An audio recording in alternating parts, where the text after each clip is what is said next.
direct from BMW. So all that awesome power, all that incredible performance, beautiful machines, stock from BMW, those gorgeous brand new 2017 R9Ts. Yeah, they're pretty bikes. I love BMW. I think they're so neat. And they've really done well against the Japanese over the last few years. And one thing that is very unique to the Moto Beach Classic is, guys, drag racing in skateboarding shoes. Well, I think it's a great, it's the carnival of motorcycles and surf and a little bit of everything. You don't know what you're going to get here. So, and away they go.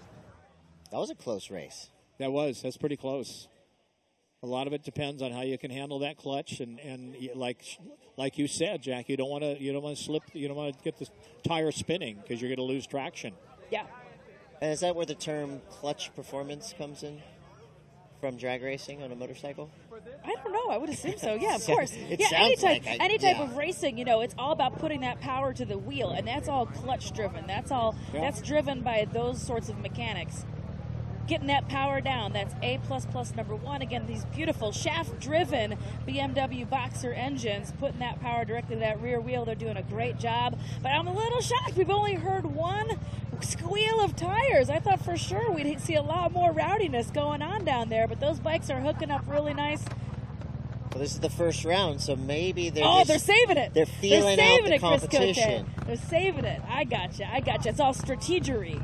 Yeah, exactly. This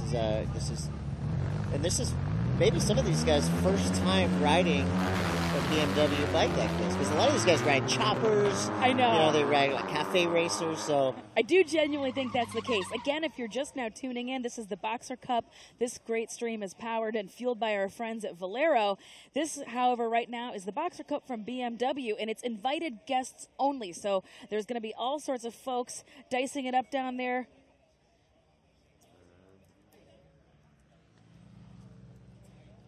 Pretty cool how when you get that aerial shot, you see way down the beach. It's not just, the Super Hooligan racing here on our flat track or even the drag racing. There's about 25, 30 booths all up and down the beach with beautiful bike builds. Beautiful bikes. I saw, vendors selling some really cool stuff. Absolutely. It's a giant beach party. And then, of course, the stage over here at Sea Legs. We saw Blacker here a minute ago. Unwritten Law coming up. War Girl. And Lit playing later, and Lit is going to be lit. Yeah, apparently. It's an action-packed day for sure. There's a little bit of everything. We're really focused on the motorcycles down here, but you're right. We can't forget there was a huge morning program full of incredible surf. There's been music. There's been food. There's been awesome vendors down there. Sea Legs, of course, hooking everybody up with something to eat and something to drink. And then the art and architecture exhibit going on down in Vendor Row as well. There's demo trucks here. There's a little bit of everything. This is absolutely the first event of its type I can think of in recent history here in the United States. What do you think, I've been to Daytona. I've been to big events across the country. This is truly a very interesting event because you're on the beach, Bolsa Chica. You're right on the edge of Huntington Beach, which is Surf City, USA. But as I said, it's Motorcycle City, USA today. And you've got the flat track, the drag racing, everything. Is just really incredible what Roland Sands has put together. I'm not sucking up too much, am I? No, you got to give credit where credit is due. Thank you. I honestly, I kind of think in my heart of hearts, this is just a chance for Roland Sands to party down with all of his buddies for the day. He was having fun. I think that's really what's going on. Because I've watched him out on this four-wheeler doing wheelies and burnouts and all sorts of stuff all day long today. And then he's going to get on the bikes here in a little while. I'm pretty sure he's going to play in the band later on. I saw Roland hanging banners. The dude does everything. I did too. Seriously, I did too. I gotta tell you, you're right. It's not sucking up because there's no such thing as that's not my job for Roland out here. I've seen him doing everything out here. I watched him watering the track. I watched him do everything. Putting up banners. Well, you don't see a promoter doing that very often. No. But he's out busting his tail, putting up banners that make it go smoother for everybody here and where they're supposed to go and everything. An incredible inaugural event here. Again, I can't stress it enough for our fans that are watching out there on our live stream. Please put this, on your bucket list for next year. This has been an absolutely spectacular day, and we're barely even in the middle of it. Yeah. And it's just been a knockdown, drag-out party in Moto Carnival, so I can't wait to see the rest of the racing for today. Down to the track, let's take a look. Let's take a listen from GT. GT, what's going on? Hey, thanks, Larry. Okay, so now we've made the first cut. So our first race in the second round is going to be Kevin Duke, versus Andrew Blasco. All right, this track, it's pretty heavy. It's really short. It's only about, they're claiming it's an eighth, and I think it's a little shorter. And then at the end of the track, there's a dog leg. So after you roll off, you're going to have to hook a dog leg to make it through to loop back around and get this up. So next heat, Kevin Duke, Andrew Blasco, get on your bikes. Wow. Well, the old saying. Kevin Duke on the right-hand side. Andy Blasco from Croyd Cafe Racers of Instagram on the left-hand side. Awesome to see Andrew all the way out here. Those folks are based out of Minneapolis, so I'm pumped to see him out here today. He's going to do a bang-up job, I am sure. So the first cut is always the deepest. All right. We've cut this field to about half. Now we're in our semifinals. Yep. Oh, rough start on the right-hand side. Kevin Duke had a really rough start on that right-hand side. Bad luck for Kevin Duke. So Eddie Blasco transfers. Kevin was looking like a favorite in his first race. He flew off the line. That's really a bummer because he did brilliantly in his first pass against Andy Bell, first loser of the day. Andy Bell, he had a really, really good run. Kevin Duke, sorry about you, buddy. Look, he's just literally left in the dust. He wants to redo it. Of course. Okay, so it sounds like there might have been. GT, you got some news for us? All right, so here's what happened. In the last race, Kevin Duke's traction control was on, and unfortunately, he didn't get a start. So we're going to let them rerun right now because Kevin Duke was super fast in the early heat.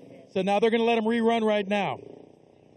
So traction control is what you might use. And there goes Roland on the Sasquatch. Again, I'm pretty sure this whole day is just dedicated to Roland just partying down with his buddies. What is that thing? What is it? What do you know? It's a Squatch. I know Sasquatch. This was custom made by Roland's crew. And really? It is what it looks like. It's just an animal. A wheelie machine. Definitely not and that's street fur legal. all over it, which is, I've never seen anything like it. That's Roland driving it. I'm scared just looking at that thing. I wouldn't ride in that. I think it'd be neat. I think it would, scare the hell out of me, but I think it'd be neat. Yeah, I think Roland's garage and toy collection has to be one of the coolest things ever. If he's got the Squatch and all sorts. Okay, so they're gritting again. Again, Kevin Duke, yep, absolutely, putting it down. Great power, great launch. He did an awesome job. So it's Kevin Duke takes it. Blasco second. So traction control is just what you would use keep it tooling wheel around from town. spinning. Yeah. That's like you're cruising. You got traction control on just to maybe go get groceries. Absolutely, because these beautiful bikes from BMW, very high tech, lots of technology and computer whiz bangs going into those machines. So absolutely, it changes when you're racing or when you're in the dirt. Depends on whether you want that ABS on or not, traction control on or not. You've got lots of options. So if he accidentally started fiddling around with that computer and hooked up that traction control, clearly that was a problem for his first pass. So they let those boys regrid. They're back down here. Kevin Duke took it away. He did a great job. Andrew Blasco, sorry, buddy. Our buddies from Cafe Racer of Instagram, we're going to send him packing. That hurts when you think you've beat possibly the favorite. I know, that's got to be kind of a bummer. That's got to be a bummer. Oh, now we're flying through races. Whoa, a little sideways there. Are wheelies good in drag racing? Is that something you want to do? No. Wheelers are not good in any type of racing. No. You want both wheels on the ground to stay in control, put that power down, and head where you're headed. So don't do wheelies. Yeah, I'm writing this down. Do not do wheelies when drag racing. Unless you're rolling sands, then you can wheelie away all you want.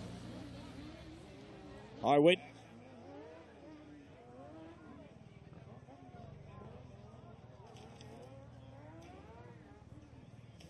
We don't have a complete list up here of the drivers. We apologize for that.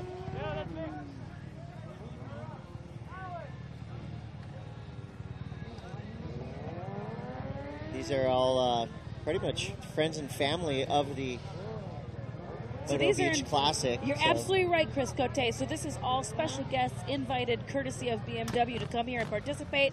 I just heard that my good buddy, it sounds like Alan Stolberg from Revival Cycles, is down there on the grid. Turkey Stopnik on the left. Oh. Whoa. That was too close to call. That was a heck of a race. You're right. Cycle Zombies was on the left. Turkey's out of here. He's driving home. Costa Mesa. Oh, and Alan Stolberg sounds like I'm getting some news from the ground. Alan Stolberg from Revival Cycles took that one. Well, I like how they're just not giving these racers any rest between races. This is classic. Yeah, they're just drag one racing. right after. This is drag racing. It was born in California. You know, it's Like a gentleman, wow. just puts that kickstand down, leaves it Next. for the next racer. You're up. Next. So I think, unfortunately, we've lost both Stopnik brothers, but they'll be back in the Cycle Zombies. Degenerate Chopper Race. Degenerate Part of Chopper our Race. Hooligan Race Series going on here in just a little while. You're absolutely correct. I am shocked, though, that our friend from Cycle Zombies came out because he had a great first heat. But Alan Stolberg had the juice. Follow Cycle Zombies on Instagram. They have all kinds of fun stuff on there. They customize and build and ride some very unique choppers. You can definitely tell a Cycle Zombie dude on the road when you see one. Yeah, they build really, really beautiful, very distinctive bikes. Again, Alan Stolberg took that last heat from Revival Cycles. No stranger to BMW. He's built several custom Beamers in his day. Oh, squealing tires. Whoa, Crossing the line. He's disqualified. He went across the line into the other lane. He is disqualified. Whoa, that could be very dangerous.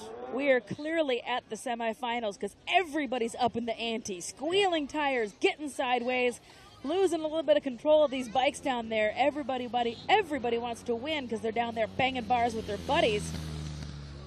Let's keep those two wheels down, folks. Yeah, keep both of them. Jackie Van Ham and Chris Cote, and I'm Larry Huffman here from Bolsa Chica, the right between Huntington Beach and Bolsa Chica, Seal Beach, that area right here in Southern California. The first ever, the inaugural Roland Sands Moto Beach Classic here today. Now we're wrapping it up, the drag races, the BMW Cup drag races. We go to the hooligan races, the flat track, in just a few moments, ladies and gentlemen. I was laughing a little bit. I apologize, Larry, because it looked like Roland was down there trying to tell everybody to cool it down a little bit. Cool it down. You don't want to crash these bikes. Because you don't want to get hurt and tear up the bike. Sean McDonald from Cycle World is on the grid right now.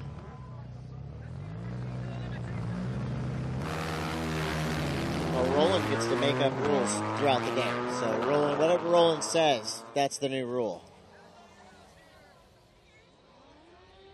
Another quick race there.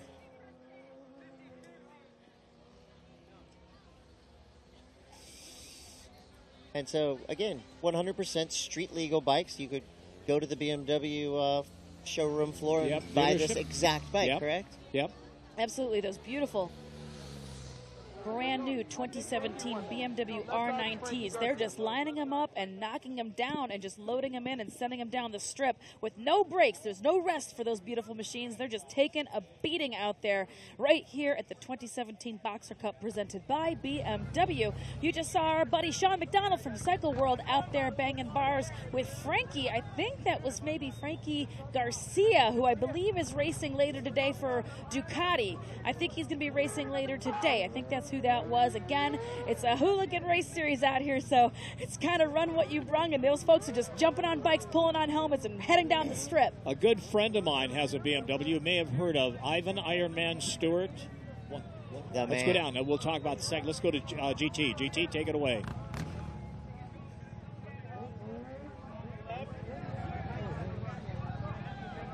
Or don't take it away. Either way. Ivan Ironman Stewart bought a new BMW a few years ago, and he is the world champion and Baja 1000 winner. Ironman, Mickey Thompson gave him that nickname. Best truck he racer drove the whole thing. of all time. And he has a BMW with the K model. They're beautiful. Let's go to GT. GT? All right, we're into the semifinals here, guys. Kevin Duke on the right-hand lane's probably been the fastest guy all day, but Willie Hodgson on the left lane, we're going to see what they got. Let's get it to go.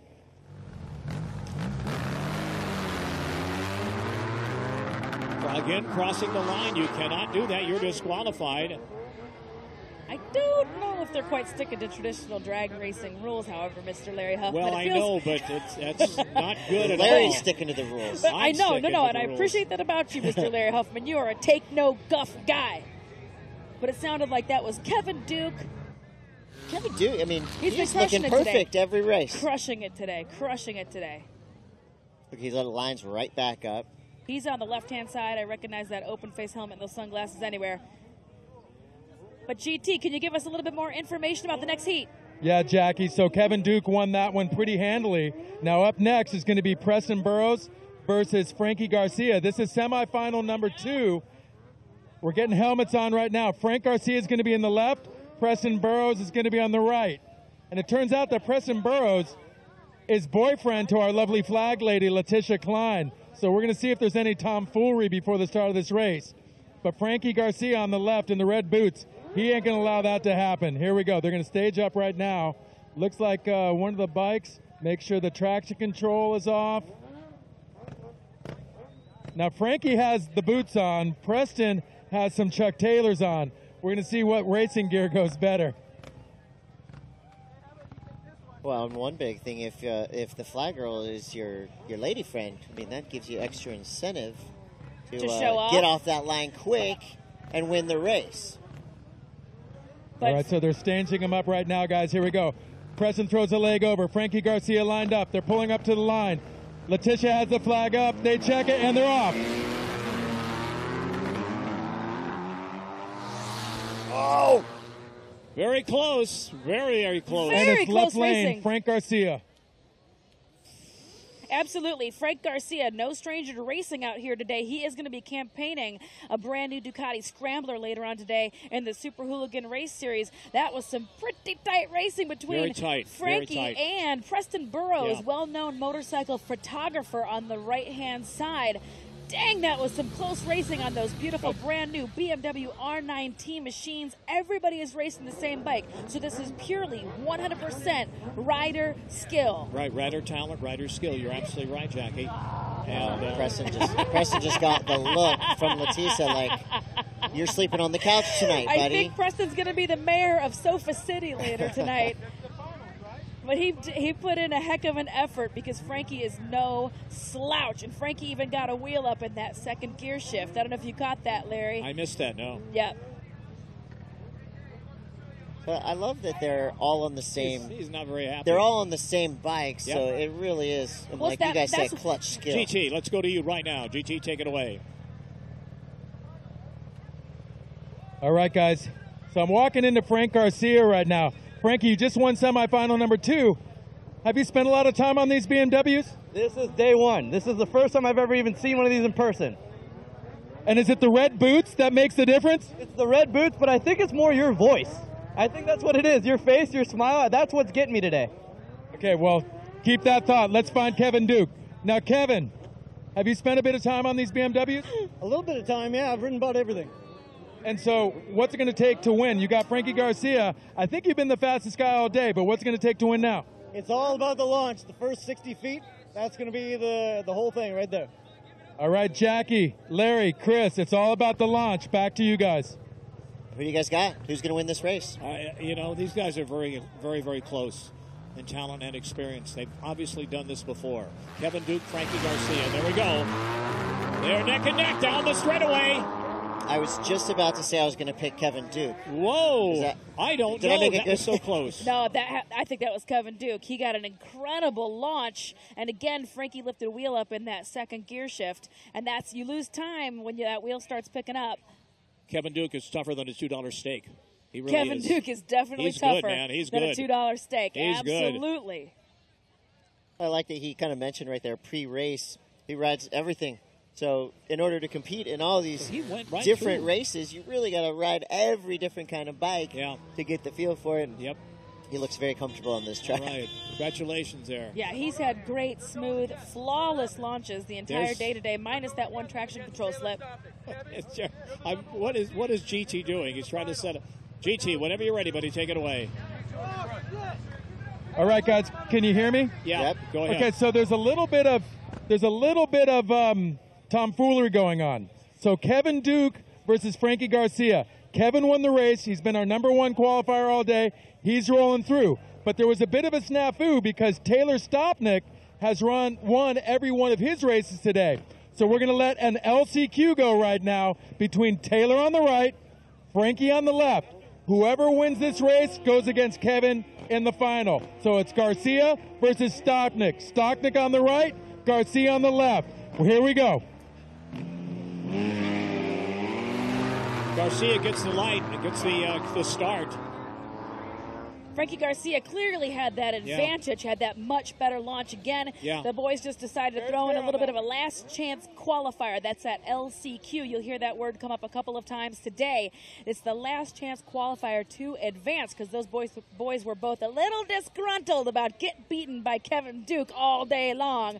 But clearly, Turkey Stopnick just doesn't have what it takes for today. Sorry, buddy. We will see you later this afternoon as part of the Cycle Zombie sponsored Degenerate Chopper class in the Super Hooligan Race Series. But Frankie Garcia is going to advance and go one more time head-to-head up against Kevin Duke. It looks to me like Kevin Duke is going to race against everybody in the field and beat them all. He's just looking that good right now. I kind of think they're just going to go let him run the Just hooligan keep race going. here later today. I think they're just going to let him keep on spanking bikes and spanking competitors all day long today. Oh, All right, guys, Turkey's so going to be... I have Taylor Stopnick. Now, Taylor, these modern bikes aren't your thing. No, I mean, no bikes really are my thing, but I can't complain. No excuses. I lost. He's faster than me. Yeah. Well, you came third, but the other thing is you've let the best burnout of the day every time. I can't not burn out. So if you're not first, you're last. I guess I'm last. Bikes are really fast, so you probably get a BMW. Well, certainly Taylor Stopnick probably having more fun than everybody else. Taylor, congratulations on third place. We're going to line up Kevin Duke on the right, who's been our fastest guy all day, versus Frank Garcia, who's run 3 races in a row. He's coming up next on the left. We're going to stage them up, and when you go, or when we see them race next, this will be for the final. Whoa, it's getting serious now. Kevin Duke looking the bike over. He's get set to go. Our flag lady just about ready. Kevin Duke on the right, Frank Garcia on the left. The race is forward, Kevin Duke, forward. Again, another great launch coming out of Kevin Duke. Yeah, but Frankie. Garcia took this one. He got him by at least a bike length. Frankie Garcia takes home the bacon. Oh, Kevin Duke, what a crushing run. He's got to be disappointed with that because he's had a really, really great day so far. Yep, winning everything except this one. But Frankie Garcia, you got to give it to him. You know, he started pulling together some really, really great runs these past two or three passes. So I mean, it is what it is. You are a fluke. Winner interview with GT. Okay, so Jackie, Frankie comes in and he's like, Duke, you're a fluke. But I think what happened was Duke laid down a bit of rubber. But let's pull in Frankie. Frankie, tell us about that race. You ran 3 in a row. Yeah, no, I ran 5 in a row. I went 5 in a row, and Duke actually beat me in one run, and he's a fluke. Look at this guy. Are you going to allow for that, Kevin? No, let's do a rematch right now. I'm pretty down for that. All right, winner take all. One more. I have to go race a hooligan race, man. Well, I'm not too sure about that one. I'll do one more against you. All right, we'll let them talk amongst each other. Okay. All right, so we do have a presentation, though. Fairly informal, fairly awesome. Courtesy of Bell Helmets, Bell Moto 2, coming in second place, Kevin Duke. Well done today, Kevin. One of the fastest guys all day, heat by heat. But winning the BMW Boxer Drag Cup is none other than Frankie Garcia. Hey, I had a great time. Thank you, BMW, for bringing these motorcycles out and allowing us to do this rolling. The whole crew out here, this is amazing. I had so much fun. Well, you got a Super Hooligans race to run. Give me your helmet. I'll bring this over to your pit. And, Frankie, go get your shoe on because you got to race again here real quick. Congratulations to Kevin Duke and Frankie Garcia for winning the BMW Boxer Drag Cup. Right on. Thank you, G.T. Tomlinson. That was your BMX Boxer drag race. And right here on the stand in Bolsa Chica, BMW bikes looking incredibly great fast. bikes, great motorcycles, absolutely. What a group of racers we had there. Kevin Duke looking like the favorite, but Frankie took it out in the end. We're going to take a quick commercial break, but do not go anywhere. Super Hooligan Racing coming up. This is the 2017 Moto Beach Classic. Stay tuned.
We're all fueled by something. That something starts here. Valero top-tier certified quality fuel keeps your engine running cleaner, better, and longer.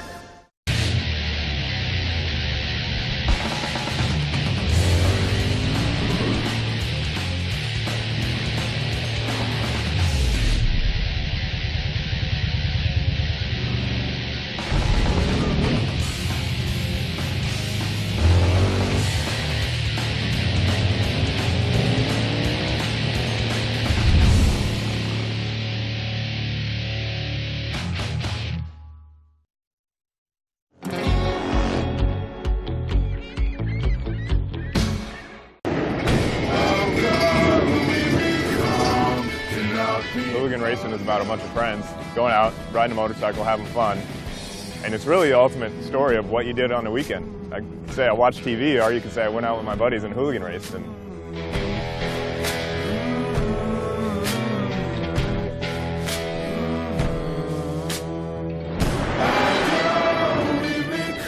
This bike, this Indian Scout 60, it's unlike any other V-twin out there right now. When we started work on the launch of this bike, we know it appeals to beginning riders, appeals to people who maybe haven't been on a bike in a while, but it also appeals to people that perhaps not only want to get on a motorcycle, but really want to live a life that's beyond the norm. It's got this mythical status about it.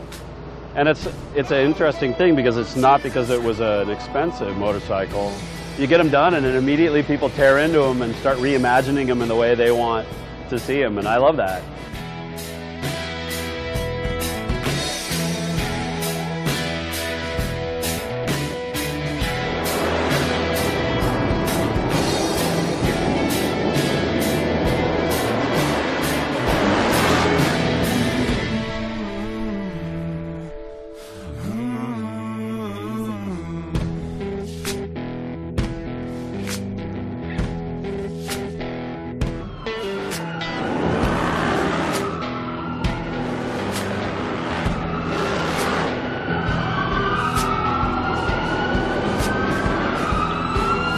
So many different people from different walks of life that you kind of see on motorcycles now, or they're piquing an interest in it, and I like it. As long as it's representing that old vibe of showing up and having a good ass time, you can't ask for anything more. Cycle fans of all ages, was that friggin' awesome?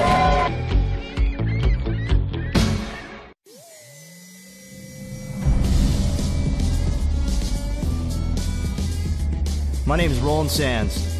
I'm a father, a husband, a designer, bike builder, and a hooligan motorcycle racer. Some people might call what we do crazy, but the reality is, it's what keeps us sane. For us hooligans, it's not just about winning, it's about a movement and having more fun than should be legal. Is there risk involved? Of course there is. People get hurt all the time, and it takes a lot of hard work to get yourself to the next event. The addiction, it's a real thing. Riding and racing, that's what we live for.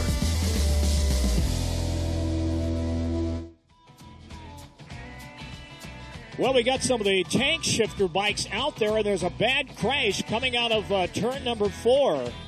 And I'm not exactly sure what happened. We were trying to watch during the break, and they got down, went off pretty bad.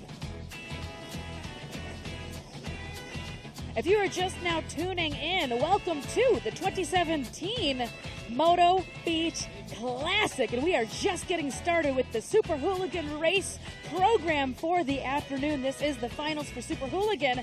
Larry Huffman, where are we at? What's going on? This is interesting. These are bikes that are from 1928 to 1949. They're Indians and mostly Harleys. And as we say, the tank shifter, you look on the bike on the left-hand side, I believe it's all of them, that's where the shifter is, the transmission shifter. That's why it's called a born-free tank shift.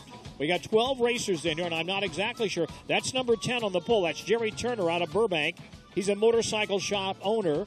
Next to him looks like 66X, and he is, let's see. No, we got a restart coming up. Terry Clanton just announced that. Restart. Is tank shift racing as hard as it looks? Yes. Because this looks like there's a lot of moving pieces. Let's take a look at the crash. This happened just a few moments ago. Oh, getting completely crossed up. That's 198. 148. I think that's Michael Lohman on a 1945 Harley WL. I feel like that could have been worse. Here's restart. There they go. Out in front, it's number 3X getting off the line first. And that's Scott Jones out of Westminster on a 1946 Harley WL, 45 cubic inch. He races because it's kicking ass on the beach. 3X, the rider in front. My, look at the lead this guy's got. He looks around behind him. Yeah, Scott Jones absolutely got this nice, smooth line going on right now. No big moves, not overly aggressive, because in order to win, you got to finish this race, Larry Huffman. So That's right. And no smashing, no crashing. You've got to cross that line. He's out in front. He could stop and have dinner and still win the damn race. 3X, Scott Jones. So again, it's not always about the big drama and the big moves and the speed. Sometimes it's about just being smooth, being consistent, putting in those laps. Flathead Jed was just passed by Jones. He was lapped. He's out of Pasadena. He was a 1947 Harley Davidson. But the win goes to number 3X, Scott Jones. Wow, so just like that, our first official race of the day here for our webcast of the Moto Beach Classic. Absolutely. Scott Jones is going to take the win for that class. Scott Jones, also known from Noise Cycles, custom bike builder. The announcer down here is a friend of mine. It's Terry Clanton. And Clanton had no idea who was racing earlier, so he's making up names of the riders. He had the crowd really going earlier in one of the heats. Terry Clanton, that's incredible. Okay, we go to I believe this is the second race in the Born Free Tank Shift class. Now, these are the same motorcycles that I've seen in the AHA video for Take On Me, correct? Tank on Me. Oh, I love a good dad joke, Chris Cote. GT standing down there. Let's find out what's going on. GT, take it away. Hey, thanks, Larry. Okay, so that was Scott Jones from Noise Cycles who won that heat, or won that main, and he won, it was in the lead pretty much through the restarts, 2 of them in that particular race, and Scotty's running a 1940 WL Harley tank shifter. Coming out on the track right now, this is the Von Zipper Vintage class. This will be Triumphs. There's a CZ. And listen, generally speaking, we don't like knobbies in flat track, but that CZ has knobbies on there. Scotty Stapnick in the striped shirt. He's running looks like an early pre-unit Triumph. Here comes Lucky Locke on the number 20. He's on a Husqvarna. But traditionally, this vintage class is usually relegated to vintage Triumph twins. And it looks like number 62, that's Mark Walters. He's about to come out as well. He's on an early Triumph as well. So we'll see these guys line up here shortly if Lucky can get his bike to run. And that's really a big challenge in these vintage classes, is actually starting the bike sometimes. Absolutely. So as you can see on the screen right now, if you're just now tuning in, that's the race format for this vintage race that's happening right now here at the Moto Beach Classic, fueled by Valero. 6 racers total, 6 laps, and this is a winner-take-all format going on right now. It looks like there might be a little breakdown. Somebody was having some trouble starting that bikes, again, with these vintage and antique classes. Most of the battle is just getting these bikes to run, honestly. I think that that's kind of the big heavy lifting of this race. This is presented by Von Zipper, and normally you're correct, as you heard GT saying earlier, we don't catch a lot of knobbies out there, but I guess they've decided to make some exceptions for today and allow some knobbies out there on the grid. Oh, a bump start is happening down on the grid right now, so he's going to get one sighting lap, and then they're going to grid up, and then that's it, away they go. So in looking at these bikes, obviously these are not street legal as opposed to the BMWs we just saw running. What would make a bike like this street legal? What do you have to do to kind of do that transition from flat track racing to street legal bike? Well, a lot of these bikes out on the grid right this second look like kind of dedicated motocross machines. I saw an early Husqvarna down there. No, there's some Triumph down there as well. So they've had to do some modifications, removing the lights, removing the turn signals, removing the fenders to get these bikes race ready and prepped for this event. Two-stroke. The two-stroke does on the start. Right. And away they go, but it looked like there was a little trouble right at that start line. Well, you gotta have drama. Gotta have racing, drama. Right? Again, like I was saying, I think most of the battle is just getting these bikes running. I think that is Mark Walters of Corona, number 62, out in front on a Triumph T120R. He's an air conditioning contractor from my hometown of Corona. Mark Walters in front. That's unofficial. But he is opening up a big lead. And I got a rider down, and the yellow flag comes out. Red flag. They're going to stop the race. Yeah. So that turned into a red flag situation with that bike being broken down on the grid and not moving at all. On the track, yeah. On the track, he couldn't start. That is Walters. In order to be a nicer participant, he could have pushed that bike off the grid, but I think he was still busy jumping up and down on it, seeing if he was going to get it to start. So they had to move on to a red flag situation because now they're going to re-grid everybody. So Mark Walters, your leader, but we're going to restage it now, and I'm not sure if they're going to line them up as they finish that last lap. That's what Walters is saying. He's saying, hey, I have the lead. I want back in the lead for this restart. I know, it can be a heartbreaker when that red flag comes down when you're in the lead, right? Right, Larry Huffman? You know, it's interesting. What the riders will do when they crash, the first thing they do is look behind them to see if another bike is going to hit them. That's the first thing they all do. They don't want to be run over. So restart on this Von Zipper vintage race. One of the favorites is Jerry Meatball Tillenius out of Costa Mesa on a 250 BSA. He's on that great-looking number 3 bike with that open-face helmet and a T-shirt. Yeah. That's my buddy Meatball, legendary British bike builder and racer from Southern California. He says his spirit animal is donkey. And away they go. 62 again. Mark Walters in front. And a rider goes down in turn number 1. Yellow flag out. Let's see if they red flag it. Those are expensive bikes. Very expensive. He can't get up. They're going to red flag it. This has to turn into a red flag. He's stuck underneath it. Well, they're still showing yellow. No. Walters showing off a little bit there. They didn't red flag it yet. I'm a little shocked, but they're going red. They're going red. So Walters, who showboated, another rider went beneath him. I didn't see his number, but they're going to restart it again. Von Zipper Vintage. Craig Bowman of Huntington Beach, number 262. Greg Tomlinson, Dana Point, number 5. Jeffrey Meatball Tillenius, number 3 out of Costa Mesa. Mark Locke of Costa Mesa, number 20. Mark Walters of Corona, number 62. And then Scotty Stopnick. We don't have a number on him on a Triumph.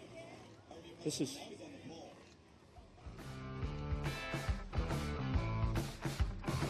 Okay. So we've got a replay of the crash that just happened a few moments ago, which is why we're in this red flag situation. But we got our good buddy, the man in the know, GT, down on the track. Take it away, GT. Okay, they're going to restart it. Oh, he's busy helping out. He's busy helping out. Look at him out there in that yellow shirt. He was busy getting them gridded back up, and away they go. Okay, let's see what Walters can do. He did not get the start this time. He's running third, and he's getting it sideways there. This is going to be a quick red flag 4-lap, quick dash situation. Motocrosser in front. That number 3 bike, Meatball, is in the lead right now. But inside pass. The checker flag. And it's 262, unofficially your winner. That's Craig Bowman of Huntington Beach. I think Meatball got a little comfortable. I don't think he knew somebody was going to head on the inside there. Yep. And it sounds like that is going to be your winner here at the Von Zipper Vintage Class. Here at the 2017 Moto Beach Classic. This awesome live stream fueled by Valero. He's on a Huntington Beach on a CZ400 Czechoslovakian bike. They went out of business back in the 80s. But they're coming, there's kind of a resurgence in these bikes. I announced a CZ World Championship the last couple of years for Robin Hanna up north at the Hang 10 track. And they're coming back. But the parts haven't been, you have to get reproduction parts. They're very, very rare. The CZ 2-strokes, air-cooled, basically. Nothing fancy about them. But Bauman won the race. Okay, Craig Bauman take it. Meatball, Jeff Tolunius second. Mark Walters finished third, who led for two races until they restarted. Scotty Stopnick fourth, Fred Berger fifth, and Lucky Angus finishing sixth in the vintage class. That Von Zipper Vintage Class. Here's a restart. And there's a crash. I think that's the first crash, Jackie. Walters in front. Up. That's the first crash right there. He's getting tired. He's led twice, but it's 262. Craig Bauman of Huntington Beach, Bouman, taking home the bacon on a CZ400. Good Lord. But again, a very cool bike just won that Von Zipper Vintage Class, that 2-stroke CZ as we were just talking about. We're gridding up right now. Cycle Zombies, Degenerate Choppers. Look at these guys. These are unbelievable choppers. Joey Caravan, number 69 out of Huntington Beach. John Racer X Mox, 88. Patrick Sloan, number 100, Huntington Beach. Acton, California. Robert Bush, 44. Scott Smith from Susanville, number 6. Taser Stopnick, number 82. Taylor Stopnick. But only 3 started, actually. This is so difficult, Jackie. These bikes are not made to turn. And here they've got to turn and flat track and about 20 or 30,000 people watching. That's 44 in front. That's Robert Bush down from Acton on a Harley Shovelhead. Says his favorite.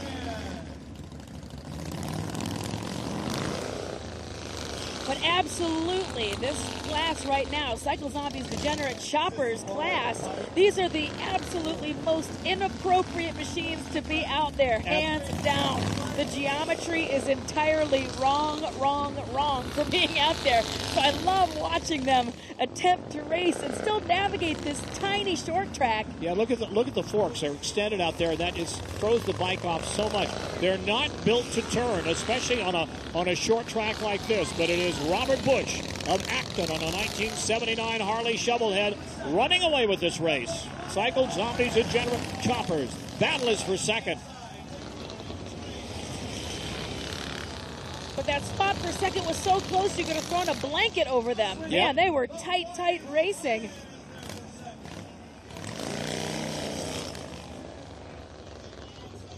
Well, we know Robert Bush takes home the checkered flag. Robert Bush of Acton.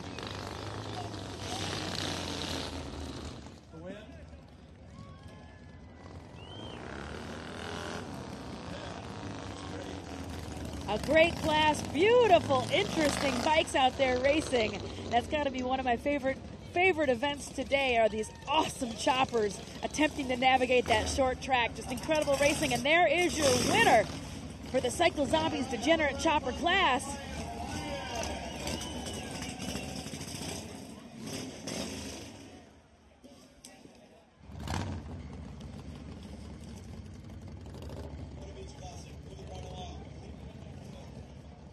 In case you're just now tuning in, you are watching the live feed courtesy of our friends, fueled by Valero at the Moto Beach Classic. You just watched the Cycle Zombies Degenerate Choppers class, and here are your final results. Rob Bush is our winner. With Joey Caravan second, Robert Stopnick third. Taylor Stopnick third. That is a very small track. I'd say it's probably an eighth of a mile. Here's another look at the choppers.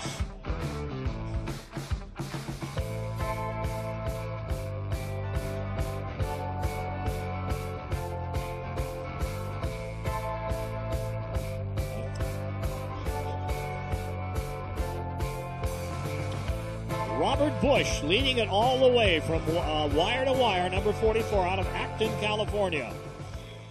And there is Roland Sands having a ball out there. He's like a big kid, you know it? Look at him. My God. Roland Sands Design is the captain of the USS Party Boat here at the Moto Beach Classic. I've never seen a promoter have more fun at a race. Look at him. He's going to wheelie that thing. Sasquatch. Have you been on it before? I have not, but that's our trackside commentator, GT, in the back seat. Oh, my God. Oh, my God. I mean, that looks like an awful time. That does not look like fun at all. Look at that. I think this whole thing is just dedicated to just Roland Sands having fun with his buddies. I'm pretty sure that that's what this whole thing is all about. But that squash is incredible.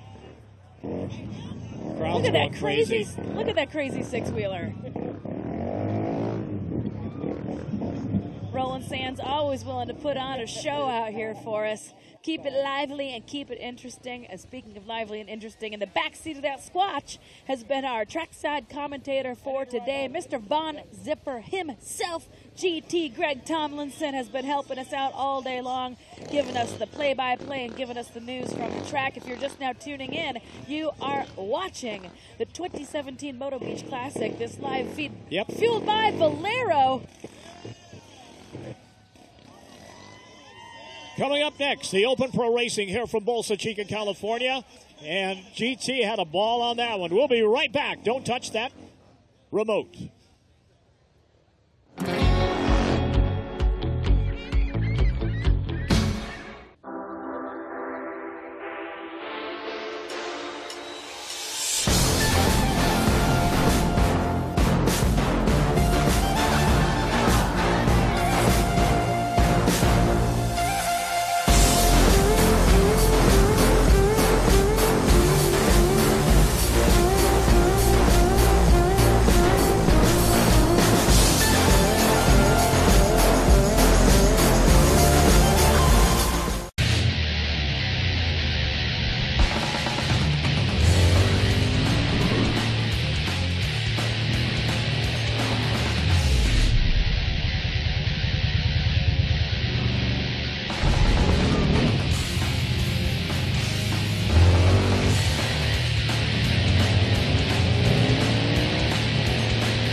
In this next race is Mike Metzger. He's called the Godfather of Freestyle. This guy is insane. He's going to be number 75 on a Husqvarna 450. This is the Open Pro. Let's look at the lineup. Number 80 from Rapid City, South Dakota, Brady Tossin. Bronson Pierce, number 22 out of Bakersfield. Christian Payne, 123 Bakersfield. David Bush, Santa Clarita, number 88E. And there they go, and let's check out who gets out in front. Watch Metzger, number 75. The Godfather of freestyle. 98 in front. That's Carol Kolkman. And they've already red flagged. Yep. They've red flagged this race so far. We are in the Open Pro.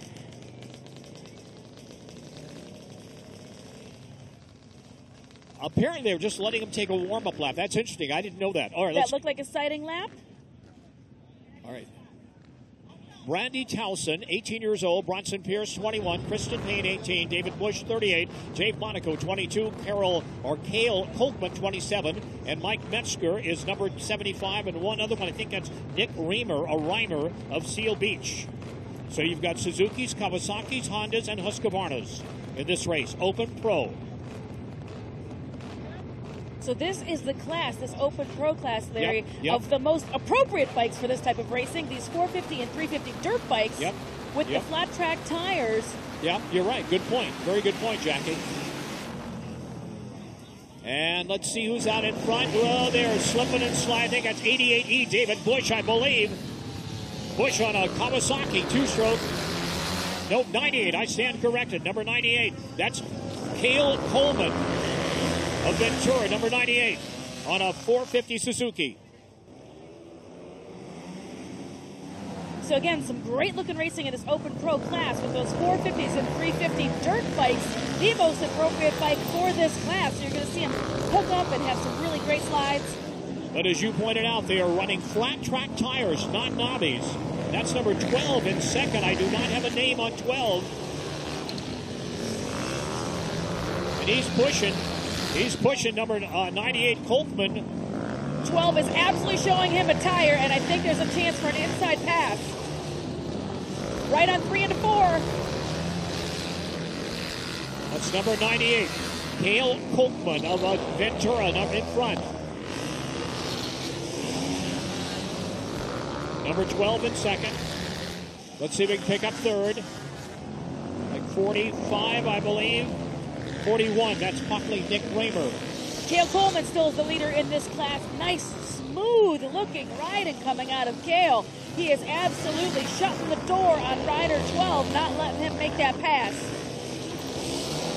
And about to lap one rider. Where's that white flag? It's going to be coming out. He's staying very low, Coleman.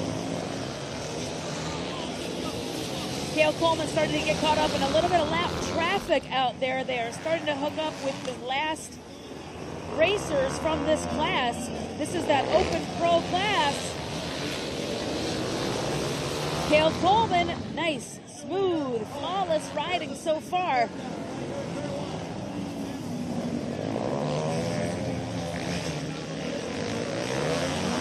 White flag, last lap. Cale Coleman from start to finish has put in a fantastic performance, showing everybody just how it's done. Oh, he just looked behind his shoulder to see how far ahead he is, and he absolutely is going to... Wheelies across the line on a Suzuki RMZ 450. Great motorcycle. It absolutely does everything, and he's having fun. Look at him wheelie that bike. Celebratory wheelies going on from Cale Coleman. An absolutely flawless, smooth race that entire time from start to finish. And coming up next, the Super Hooligans, the one I've been waiting all day long for. What an excellent day out here, Larry Coleman. Look at that crowd on the screen right now. Look at all these fans. I think what's interesting is look over to the left of your screen. Those are people on the beach. Here's a recap. This is the Open Pro. And number 98 out in front is Kolkman right from the beginning. This guy is smoother than a mayonnaise sandwich.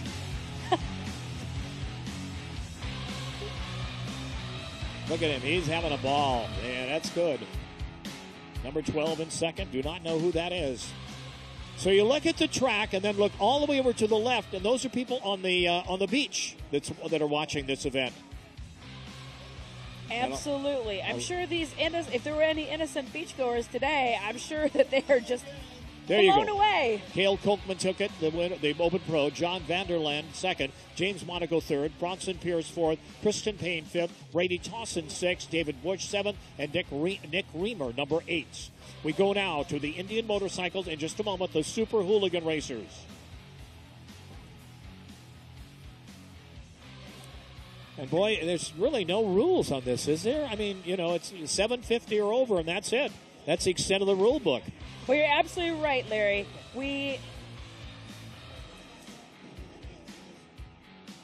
Super Hooligans are starting to load in onto the grid right now. You can see the Super Hooligan race format, 6 heats going on. The top 2 advancing to the main event. The 3rd and 4th are going to advance to LCQ, last chance qualifier. And the rest of them go home on the Greyhound bus. That's it. Everybody else goes home sad. Okay, heat number 1, 55 years old. I'm sorry, that's Brad Spencer. Heat number 1, Johnny Murphy, Brad Spencer, 55, A.J. Kirkpatrick, Troy Hoff, 35, Brandon Gonzalez, 29, Gabe Vidrio, 40, and Thomas Fennell, 33 years old. We do not have the numbers on them, so hopefully we'll get it when they go. Johnny Murphy, I'm looking at my cheat sheet here. So we're loading in that first grid, our first heat for the Super Hooligan. This is the final of the Super Hooligan Race Series presented by Roland Sands Design and Indian Motorcycle. Well, these are basically 750s. There's Indians, there's Harleys, they're huge, big V-twins, and basically that's the rule book, just about. 750 and above. That's right, good point. Absolutely. It has very limited modifications. They must have flat track tires and no front brake. Those are the rules. So 750 and above. Yes, as you can see right now, that first bike, that RSD bike, is going to be a Harley-Davidson machine. A little deeper into the grid, the third bike in is an Indian Scout. You've got another Indian Scout right behind it. So there's a little bit of everything. This is very Harley-Davidson and Indian motorcycle heavy. However, there are going to be some Triumph motorcycle and Ducati, and away they go. And there's a start. This is the Indian Motorcycle Super Hooligan race. Heat number 1. 74 in front. That's, let's check who that is. Number 74, followed by bike number 7. Johnny Murphy in front on the triple pickle tracker. Yellow flag to red flag. Yellow flag to that red means flag. It's restart. We had somebody go down coming out of turn 4, and it turned into a red flag situation. When they throw that red flag, it's because it got a little too dangerous. They want to make sure to just stop everything so that person and that bike can get cleanly picked up and moved off the track or regridded properly. It's all about safety here. Yeah. While there is limited rules, we got to pay attention to that safety. So they're going to regrid everybody, and in this red flag situation, it's going to be a 5-lap dash coming out of this. That's right. It's a 5-lap heat race now instead of 6. Indian Motorcycle Super Hooligan race. Heat number 1. First 2 go to the main.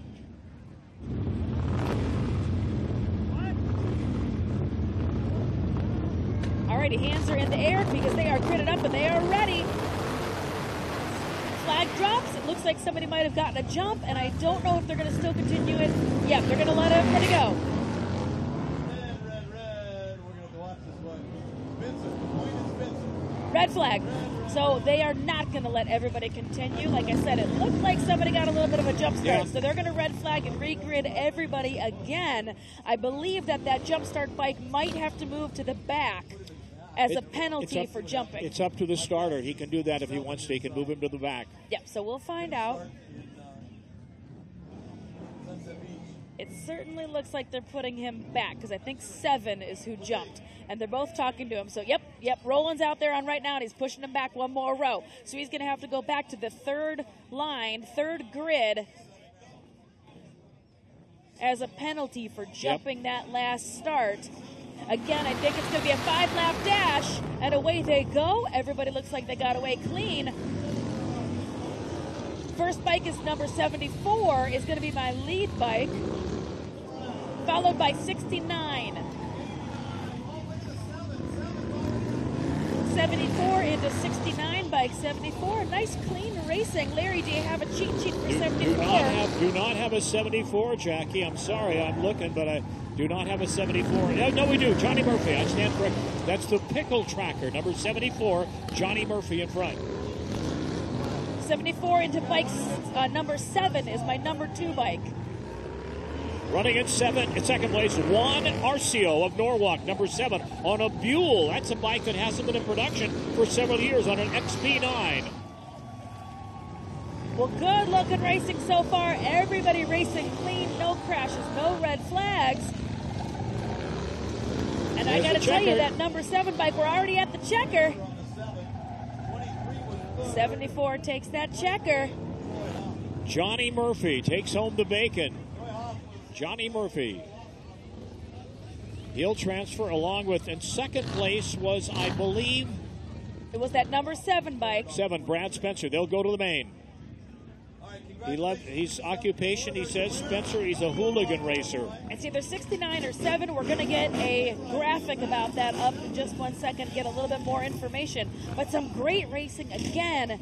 Really intense racing. This is the finals, Larry. This is it. It's a very tiny track. A lot of fans around here go to Costa Mesa. This is about the same size, maybe a little bit larger than Costa Mesa. It's very, very tight. All right, really? Here we go. Yeah, very, very tight track. I'd say 1/8 of a mile, maybe a little bit more. Hard to say, but not very big. So it looks like we've got some great look-back footage coming your way, some highlights.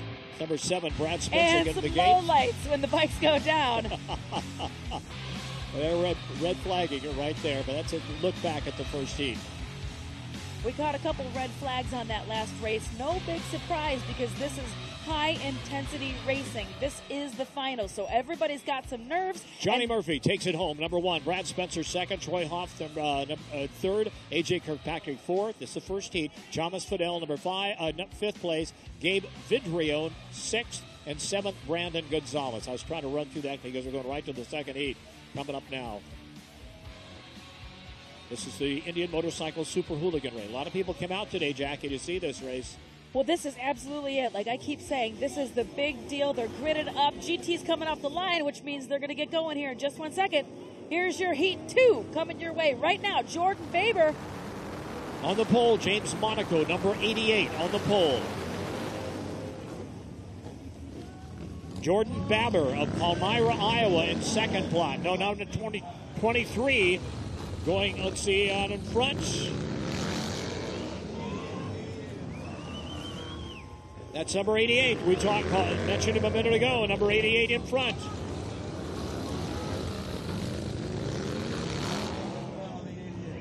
'88 and 72 is hot on his tail. 72 might make an inside pass right now. Jody Robinson in it, number 88 in front.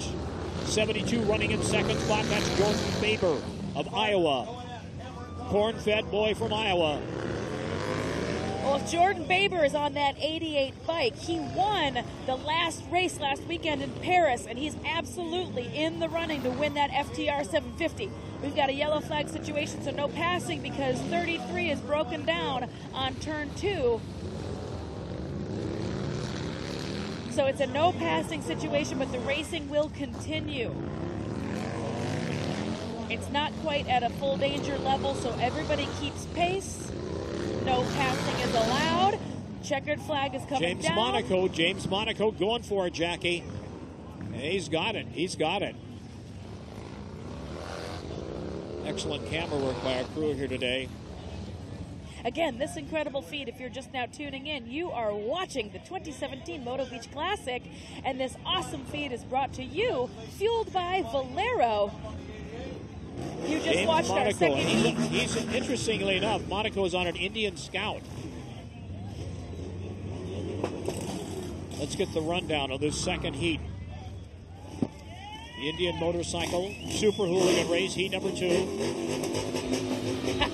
I hear some burnouts going on. Take a look at it again. There's a start. I think Monaco went out. That's Monaco, number 88.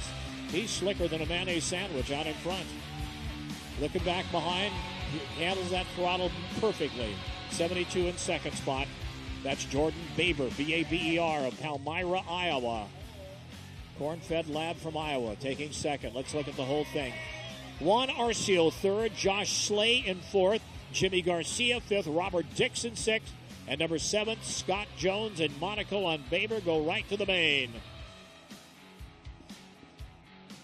Oh, that's right. The Dash for Cash coming up, Jackie. The Monaco will go for that. The 4 fastest qualifiers, or the 4 fastest heat, the 4 heat winners will go to the Dash for Cash. Yet one more opportunity for these folks to win, and take home some big cash with that Dash for Cash, courtesy of Dunlop. Dunlop, the title sponsor for the Dash for Cash. These folks are going to take home more than just a little bit of gas money because there's some real bucks at stake on the line for the Dunlop Dash for Cash. So those folks are going to be really, really pumped about advancing to that race. Look at the crowd. Another great shot, courtesy of Fueled by fueled by Valero of this incredible crowds here at the very first Moto Beach Classic. It's interesting. Roland Sands gambled a lot to put this thing on, and he is. I'm not just saying it to blow his mind. There are a lot of people here today.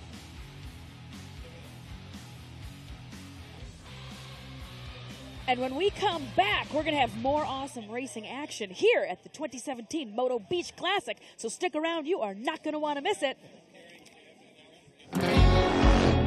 Good.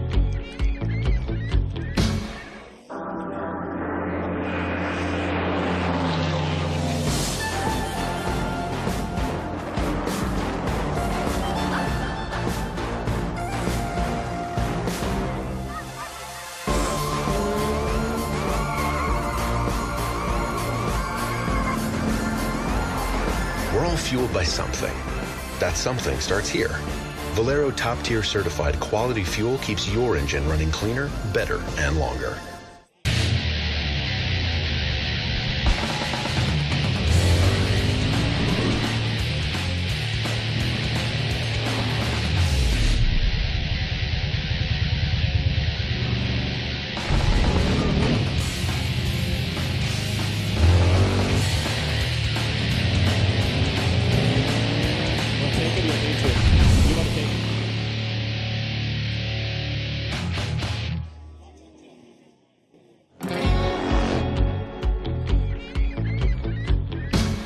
Jackie Van Ham and Larry Huffman here, and this is Heat 3, and that guy right there, Joe Kopp, he is won the national championship in 2000 flat track. Watch him. He's number 3, I believe. Jason Clements, Chad Gomer, Adam Wahid, Alphonse Vasquez, Bo Irvin coming in there too.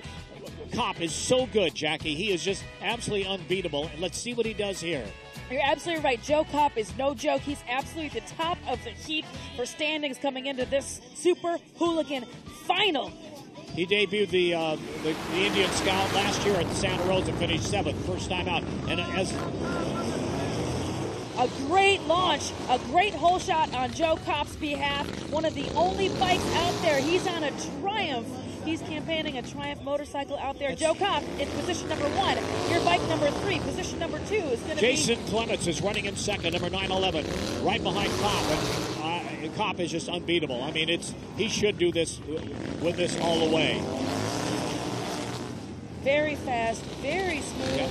Holds an AMA Pro car. Joe Kopp is no joke out here, and he really, really wants to take home that brand new Indian FTR 750. That's the grand prize for the Super Hooligan Series. From Micah, Washington, up in the Northwest. They've given us some great racers over the years out of the Northwest, and Kopp is following the tradition of some of the greatest.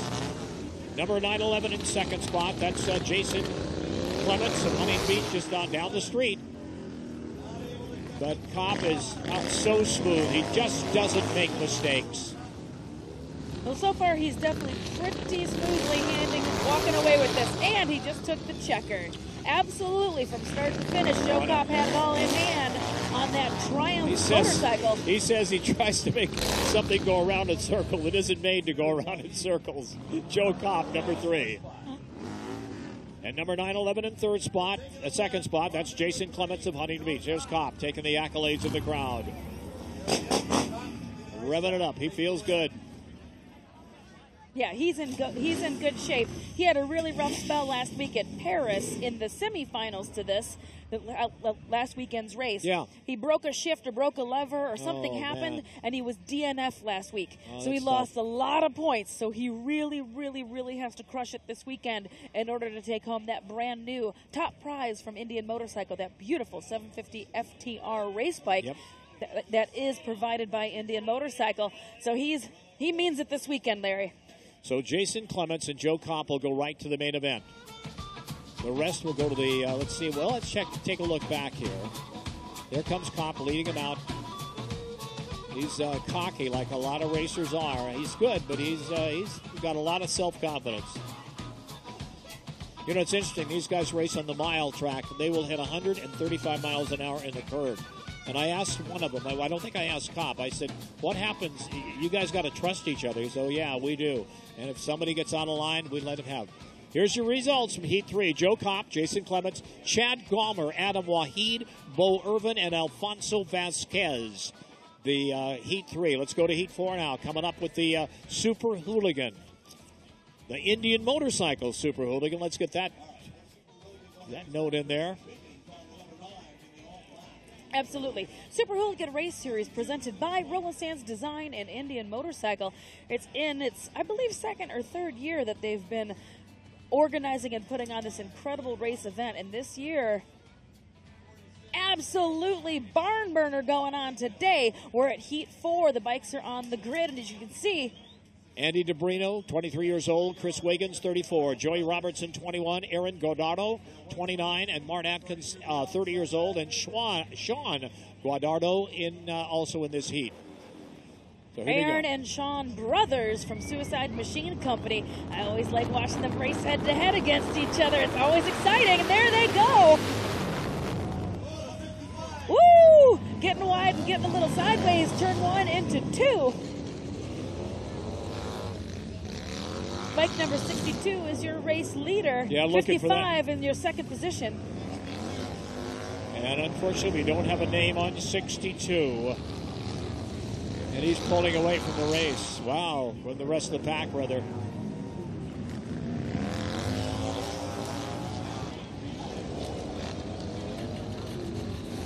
Absolutely.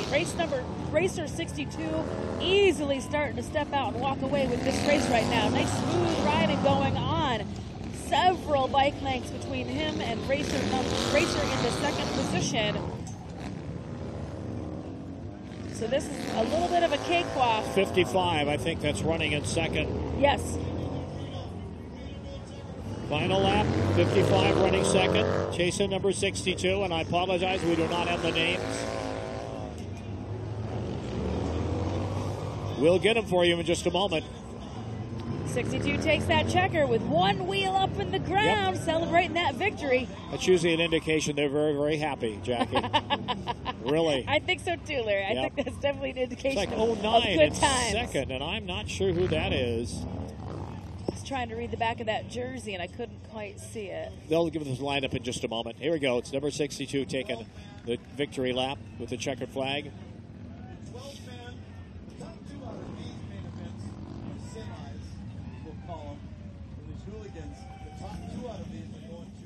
The Indian Super Hooligan race here at Bolsa Chica on the sand, Huntington Beach. Look at that paddock. Fueled Look at by that Valero. crowd. Yeah, look at that. My God, there's a lot of people here today. Just a phenomenal event. Here's the recap. Taking a look at it. Here's 62 coming out who finished second. I'm sorry, who won the race. Oh, gets a kind of a shaky start. Boy, the people are jamming the fences here to see this. Roland Sands has got to be happy. Yeah, definitely a brilliant, brilliant inaugural race event. If you are not here, you need to put this on your bucket list for next year because Andy DeBrino, the number 1, won it. Finishing first, I should say. Joey Robinson second, Chris Wiggins third, Aaron Guardado fourth, Sean Guardado fifth, and Mark Atkins in sixth spot. Heat 4 on the Indian Motorcycles, the title sponsor of the Super Hooligan race. Looks like this could be heat number 5. Chris McDougall, Mikey Hill, Rennie Skaysbrook, Nick Nafroni, Jimmy Cyphers, and Elliott Wood. Heat number 5, ladies and gentlemen, through the mud, the blood, and the beer. And again, first and second for this advance, right, Larry? Yes, ma'am, that is correct.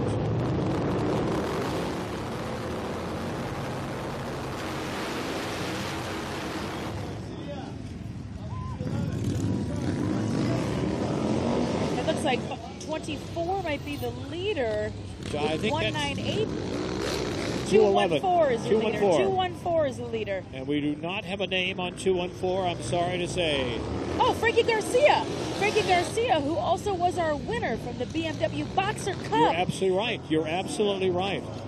Man, he is having a great day out here. Just incredible racing. Nice, smooth racing going on. He is just crushing it out here. You couldn't get further away from the Boxer Cup. 2 motorcycles, absolutely.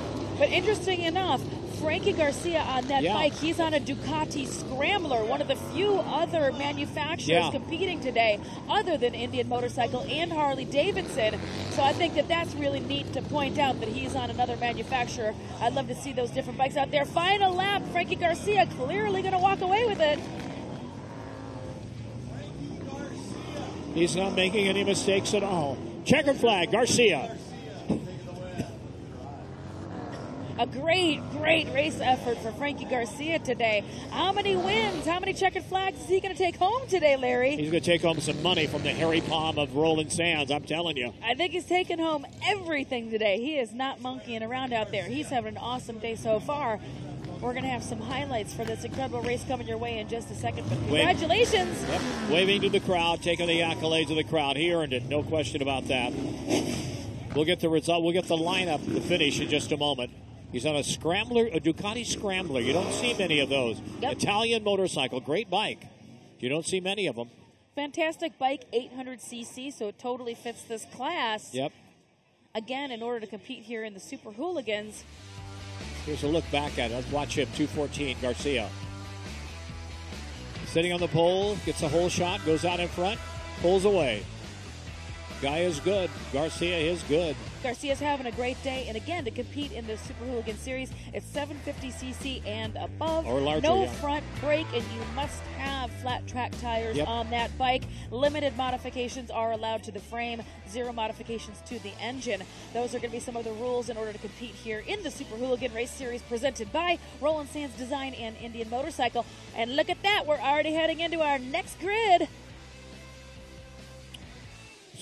Indian Motorcycle Super Hooligans again coming out. Here we go. Let's see. 114. That's Chris McDougall on the pole. Number 86 running in second spot. Lined up in second spot, I should say. Number 86. That's Mikey Hill of Long Beach. And Joe Kopp. Kopp is back again. I think that's the wrong graphic. I think that this is heat number 5. And that's 114 on the pole. Chris McDougall, I know nothing about him. 86 in second. Lined up in second, I should say. There's a start. Great launch from 86 out there on the grid. That's Mikey Hill of Long Beach opening up. He is on a Harley Davidson 1200 Sportster. 114 running in third spot. And that's Chris McDougall. He's part of Team Rusty Butcher out there showing those yellow and black colors. We have gone to a yellow flag situation. There's a bike broke down in turn 3 into 4. So we're still yellow flag and still continuing the racing, however. Mikey Hill and Chris McDougall 1 and 2. You get a good look at them there. Now the asphalt is beginning to show through the dirt, which could make it interesting. It definitely does make it interesting. As you can see, it's starting to get really dusty out there, which means it's getting a little bit slippery. They're going to put some water down. And then those patches of concrete are going to let the bikes hook up a little bit. Yeah, they're going to put some water down, I think. It's definitely got to be a really challenging race surface right this second. Well, it's interesting, Jackie. It's clay and dirt. They've mixed it together to get the optimum racing surface. Yellow flag, we're at final lap. 86, that Rusty Butcher bike is still in the lead, but 114 is hot on his tail. He might make a pass. I don't think he's going to have time. Mikey Hill holding on, and there's a checkered flag, and Mikey Hill takes it. Mikey Hill got 963 on his leathers, 88 on his bike. Harley Davidson Sportster, big one, 1200cc. We're going to have some highlights of that last heat coming your way in just a second. But Hill doing a great job. Smooth race start to finish. No red flags, thank goodness. So nice smooth race. Chris McDougall, I believe, finishing in second spot. We'll check it in just a moment. Get the lineup there, the finish. Larry Huffman and Jackie Van Ham calling the action here. We'll get Chris Cote back in just a little bit. For some more of the action, we're seeing the Indian Motorcycle Super Hooligan races. Here's another look at it. 86 taking the gate. Mikey Hill out of Long Beach.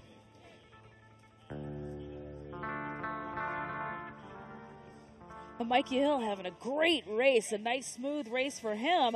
And that's a pretty big dude on a pretty big bike to navigate this pretty small track. Yep, so it is. that He's took a a big lot guy. of effort to muscle that bike around, but he had a really good run and that celebratory wheelie right at the end for you. Yep. There's a look at the pits from our air drone. You can look around and see everything that's going on in the pits. Absolutely jam-packed pit and paddock area here for the Roland Sands Designed and Indian Motorcycle Super Hooligan Finals here at the Moto Beach Classic. Look at the people. I mean, Jackie, Just my people Lord, that's a lot everywhere. of people. Look at everybody. This incredible feat is fueled by Valero, of course. Yes, of and you course. are seeing footage now of the people wandering up and down the beach. A spectacular day, incredible crowds, surf competition, awesome music, incredible vendors, drag races, and now the Super Hooligan Finals right now. Larry Huffman, oh my goodness, could they pack any more action into this day? It's good. It's a really good balance, I think, today, Jackie. You've got everything from street bikes to boxers, to BMW boxers, to flat trackers, to just hand everything. shift, to antique. Yeah, we had antique bikes. choppers. Good and point. It's Good been point. everything here. Yeah. Well, it sounds like we are heading into our next grid. Our next grid sounds like it's going to be the Run What You Brung class. Oh, that's interesting. Always a crowd favorite. I have to tell you, it's a personal favorite of mine as well, because these are literally folks that sometimes at some race events I've been to, they ride the bike here, they tape up that front headlight, tape up those turn signals or take off those signals, and just head right out to the grids and race. I've watched dudes show up in just a leather jacket and a helmet like at Daytona this year. They rode in, gridded, and raced. I think we may be going to the brakeless heats. Jim Otell of Vintage Indy. He'll be rating. Otell is bringing a Vintage Indian for Roland Sands to race, and then Takimi is from Japan. I'm not exactly sure what this is, and hopefully we'll find out real soon.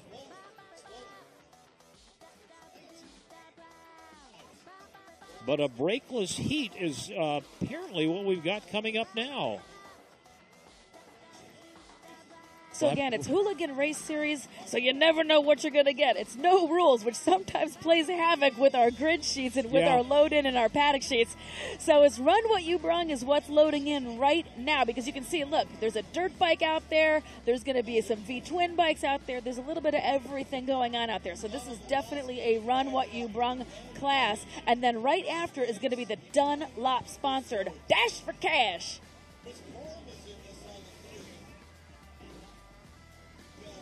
So Larry, as you can see, this is Run What You Brung, so it's a little bit of everything. Look how wild that grid is. There's dirt bikes, there's vintage bikes, there's great big huge V-twin bikes. There's everything out there. Is that a scooter?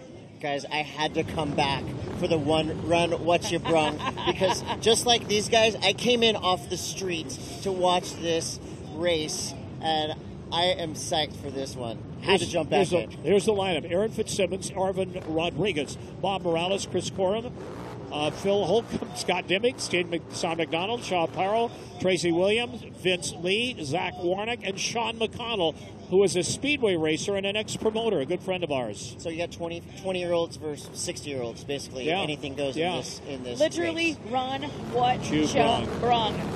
What's the weirdest bike you see out there? The most non-equipped bike for flat track racing? Well, I always love seeing great big baggers and weird stuff and scooters out there. We don't have any of those today, but I got to tell you, I'm really curious about these dirt bikes out there because, of course, that's the right machine for the right job. So these guys already have an advantage over the V-twins that just went down. We've got a crash. Turn 1 into 2 has gone down. It's a yellow flag situation right now, though. We haven't gone to red. So the race is going to continue. Oh, and he got up and he got going again. Perfect. So we're continuing on with the Run What You Brung class. It looks like our leader is that bike 6 or 229 is on that bike as well. That is going to be a 350 or 450 dirt bike, it looks like. Right tool for the right job, the appropriate machine out here to navigate this little itty bitty track. I'm real curious about who's campaigning that bike. I see an awful lot of long blonde hair flowing out of there and something taped on that helmet. And that's what I love about this class, Chris Cote. You never know what you're going to get. Like, sometimes it's costumes, sometimes it's sidecars. I've seen baggers, I've seen cruisers, I've seen all sorts of awesome stuff out there. So generally, there's I your would see checker. this as a free-for-all, but these guys obviously know what they're doing. Well, it's a controlled free-for-all. It's Yeah, you know, I like there's.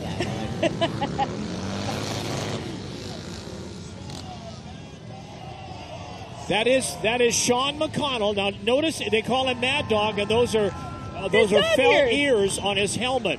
That's not the normal number he wears. 58 years old, out of Orange County. Sean Mad Dog McConnell, hence the ears on the helmet. Clearly a local favorite, because I don't know if you can hear it on the feed, our friends out there in internet land, but the crowd went bonkers. He is absolutely a fan favorite. This is a local that just won this class. 58 years old. He's an animal. His wife is a physician's assistant named Robin. They used to promote at San Bernardino, and they quit several years ago.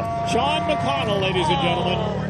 That's wonderful. I love seeing awesome locals win. If you're going to be a flat track racer, it helps to have a physician assistant as a wife. It probably is very convenient to have a doctor as your spouse. So this is one of the oldest guys in the race, but now definitely the fastest. 58 years young and crushing it out there. Congratulations, Mad Dog. But you got to give that checkered flag back, my friend. Yep. So I sense he's a a happy wheelie. guy. I sense a wheelie coming.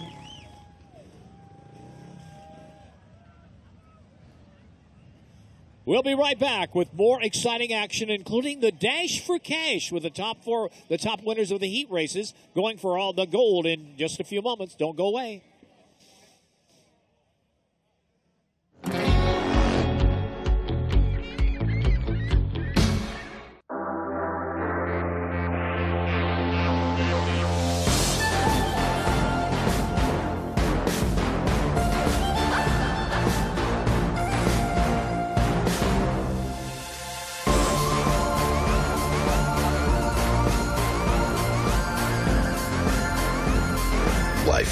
It's what happens between fill-ups.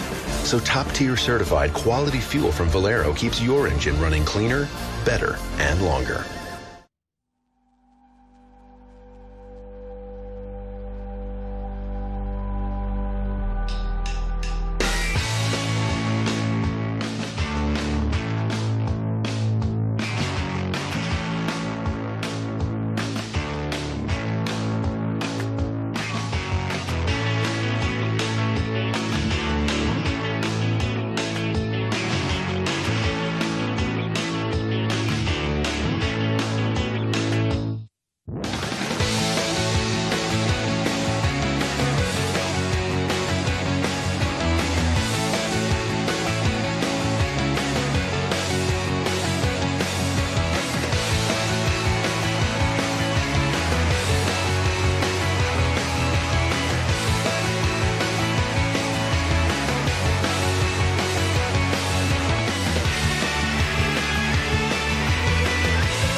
My name is Roland Sands. I'm a father, a husband, a designer, bike builder, and a hooligan motorcycle racer. Some people might call what we do crazy, but the reality is, it's what keeps us sane. For us hooligans, it's not just about winning, it's about a movement and having more fun than should be legal. Is there risk involved? Of course there is. People get hurt all the time, and it takes a lot of hard work to get yourself to the next event. The addiction, it's a real thing. Riding and racing, that's what we live for. Here we go, ladies and gentlemen. Back here, Larry Huffman and Jackie Van Ham, and this is the Dash for Cash, live from Bolsa Chica, California. And they're gritting up right now for the Dunlop sponsored Dash for Cash. And this is it, the opportunity for these guys to take home a little bit of extra spending money, a little bit of extra gas money for these folks to take home with them, the Dunlop Dash for Cash. In case Winner take all. If you're just now tuning in, this is the 2017 Moto Beach Classic, and away they go. Bike number 1 is in your lead. Your buddy Mad Dog on bike number 6 is in the second position. Yeah, Mad Dog McConnell in second spot, going for the gold, going for the leader. That's your number 1 rider. Kaufman, that looked like Cale Kaufman on the back of his jersey. If I can get a confirmation on that, Larry. I wish I could. He is yes. not monkeying around out there. That bike number 1 is really interested in taking home some cold hard spending money, courtesy of Dunlop tires. You are watching right now the Dunlop Dash for Cash, and you are tuned in to the 2017 Moto Beach Classic from Roland Sands Design, fueled by Valero. Bike number 1 is your leader. Bike number 6, which is Mad Dog, who just won the Run What You Brung class, is in our second position. And there's plenty of room between 1, 2, and 3. Number 1 is walking away with it pretty easily, and I think that's Cale Kaufman. Yeah, Final lap. I think you may be right. I Check think your he's flag got the goes money. down. Coleman, I believe. He made that look very easy on that beautiful flathead bike. I apologize. I did not know his name. Number 1, that's the first mistake I've made, and if you believe that, you'll believe there'll be a Richard Simmons Jr. He takes home the bacon, the checkered flag, and all the money. And John McConnell second. He's going to throw a little dirt and a little dust for our fans in turn 1 into 2. But that checkered flag in that beautiful antique bike, good for him. Great he racing. wasn't even on a modern bike and won the Dash for Cash. That was incredible. That's very interesting. Seriously. And he's just not giving it up. What is this? Is this lap number 3? Celebratory lap number 3 now?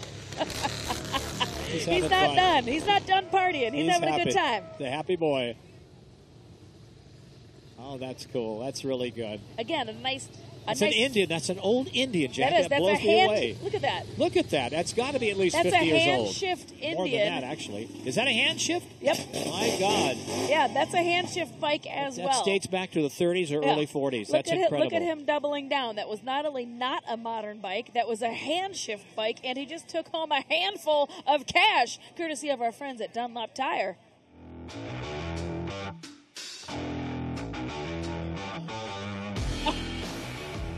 That was the brakeless class. That whole time I thought that was a hand shift, or that was a Dash for Cash. We lied, folks. Again, it's hooligan racing. You never know what you're going to get. No brakes. This was a no-brake, brakeless class, which is why he was out there crushing it on that hand shift antique bike. That's the brakeless class that you just saw. I apologize, that was not the Dash for Cash. Again, it's all hooligan.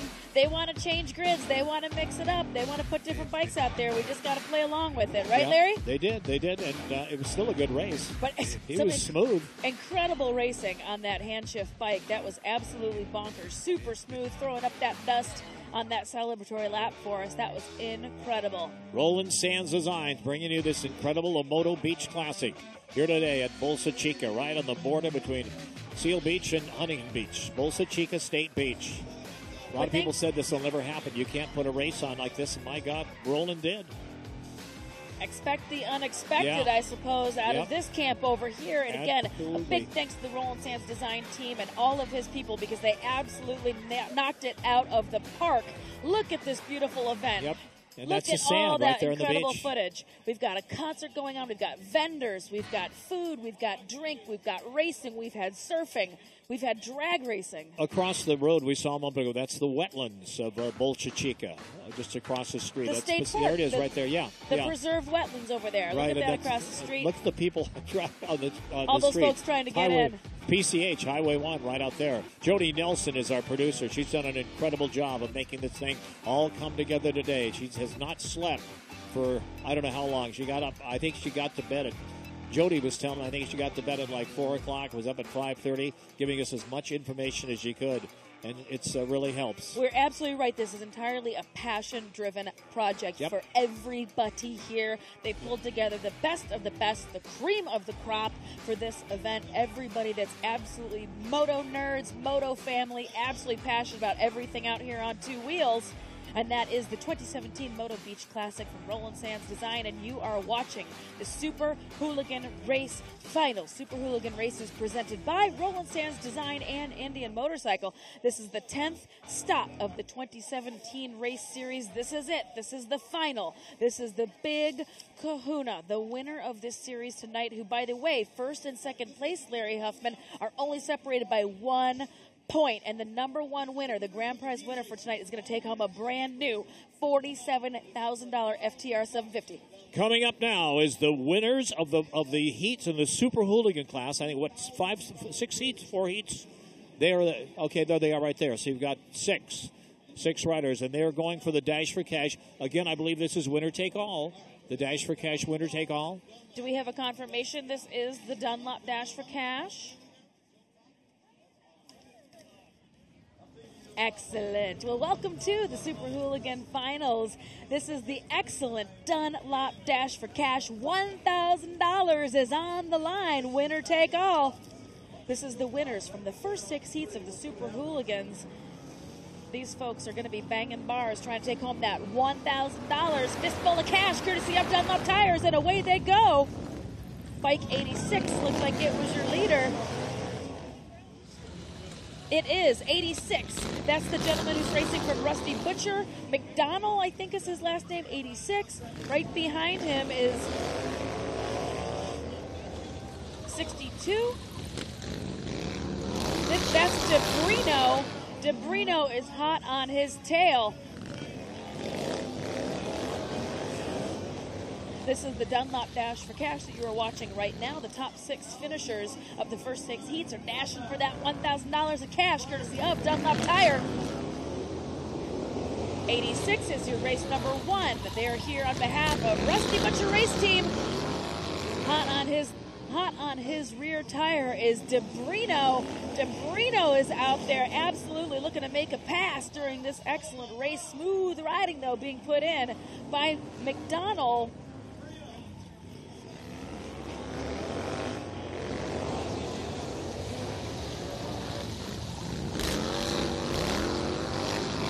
I apologize, do not have the final lap, number 62, 863 on his leathers, but I'll check that. 80, let's check as they come around. And this is it, 86. Taking home that Dash for Cash again. I believe that racer is McDonald. That's a local boy. He's here racing on behalf of Rusty Butcher, proudly wearing those yellow and black leathers out there. Racer number 2, our second spot, but it doesn't matter because it's winner take all. But number 2 was DeBrino. Yep. Again, smooth riding. We discussed it earlier. That's a pretty big dude on that big 1200 bike, right? He's a big dude. Larry? Yep, he's a very big dude and a lot of weight on there. But he's got a pretty big bike. I think it's a big V twin, I believe. Absolutely. We saw him race earlier. That's a big 1200 Harley Davidson that he's muscling around this short track. Interesting. He raced that without a face shield. Without a face shield. No. Well, I'm sorry. He didn't put it up. There you go. I thought he did not run, which is really dangerous. You got to have at least goggles out there. No, I think they're making everybody put the shields down. Yeah. And it's starting to get a little too dusty out there anyway. Yeah. Good point. Coming your way in just a second, though. We're going to have highlights of that Dash for Cash. There it is. He gets a great hole shot. Virus is on his jersey. That's his nickname. We're going to have the actual results last in just name a moment. results for you. Just a moment. He led it all of the Team wire Rusty to wire. Butcher. Wire to wire, your winner.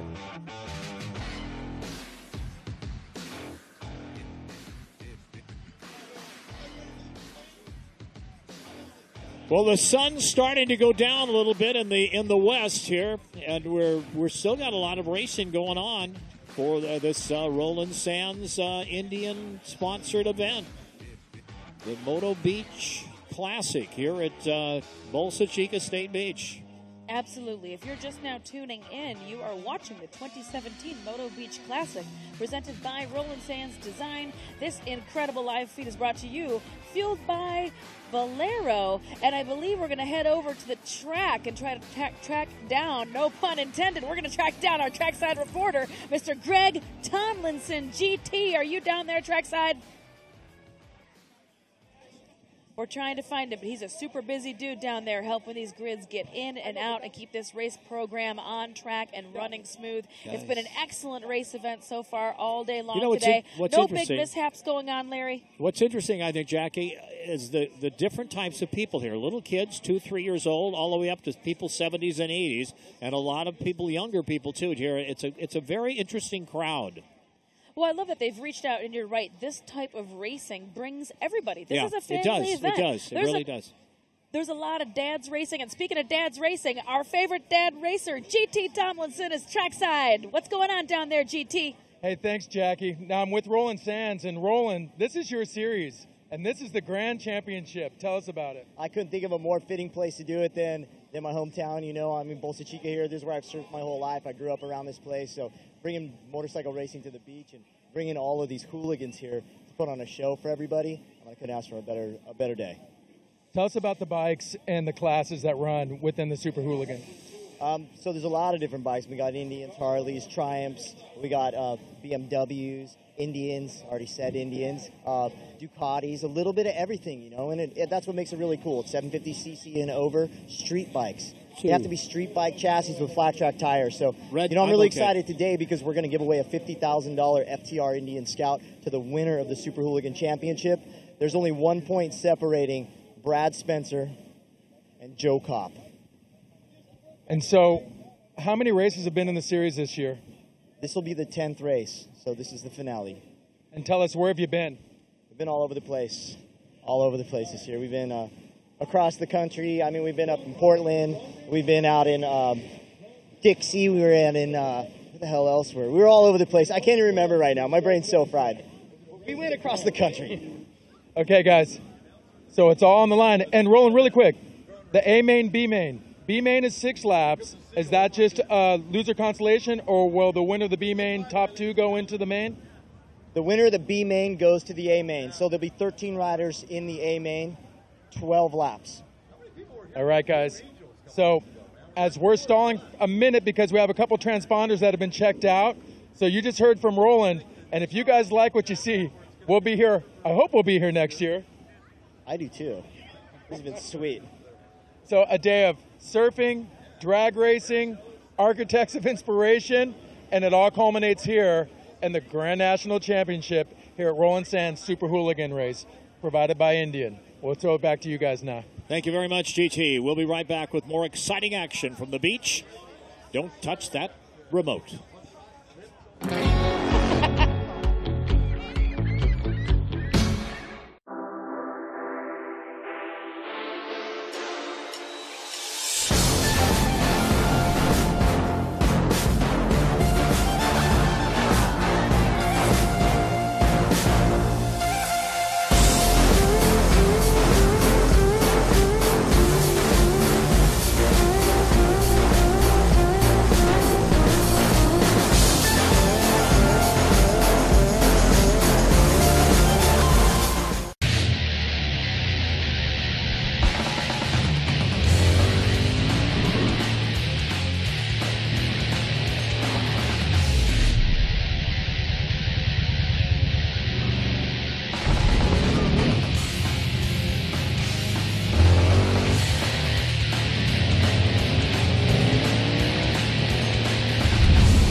Hooligan racing. It's taking whatever stock bike you can find, putting it on a flat track, and going out and riding with your buddies. Whether you're a lawyer, bartender, an accountant, or a bricklayer, if you can put a motorcycle together, you can come out and race with us. In the beginning, motorcycle racing was raw, totally unscripted. It wasn't super well organized. The history of the hooligans really harkens back to the good old days, to the early 30s and late 20s. And the very first dirt track races ever run were on a grass track. The rules are loose at best. 750cc V-twins and stock chassis. Dirt track tires, no front brake. If you can put that together, then you can line up with us and race. There are literally thousands of racetracks across the country, and that number just keeps getting bigger. The tracks are made of dirt, pavement, grass, ice, snow, and it pretty much means we can race anywhere, anytime, on just about anything.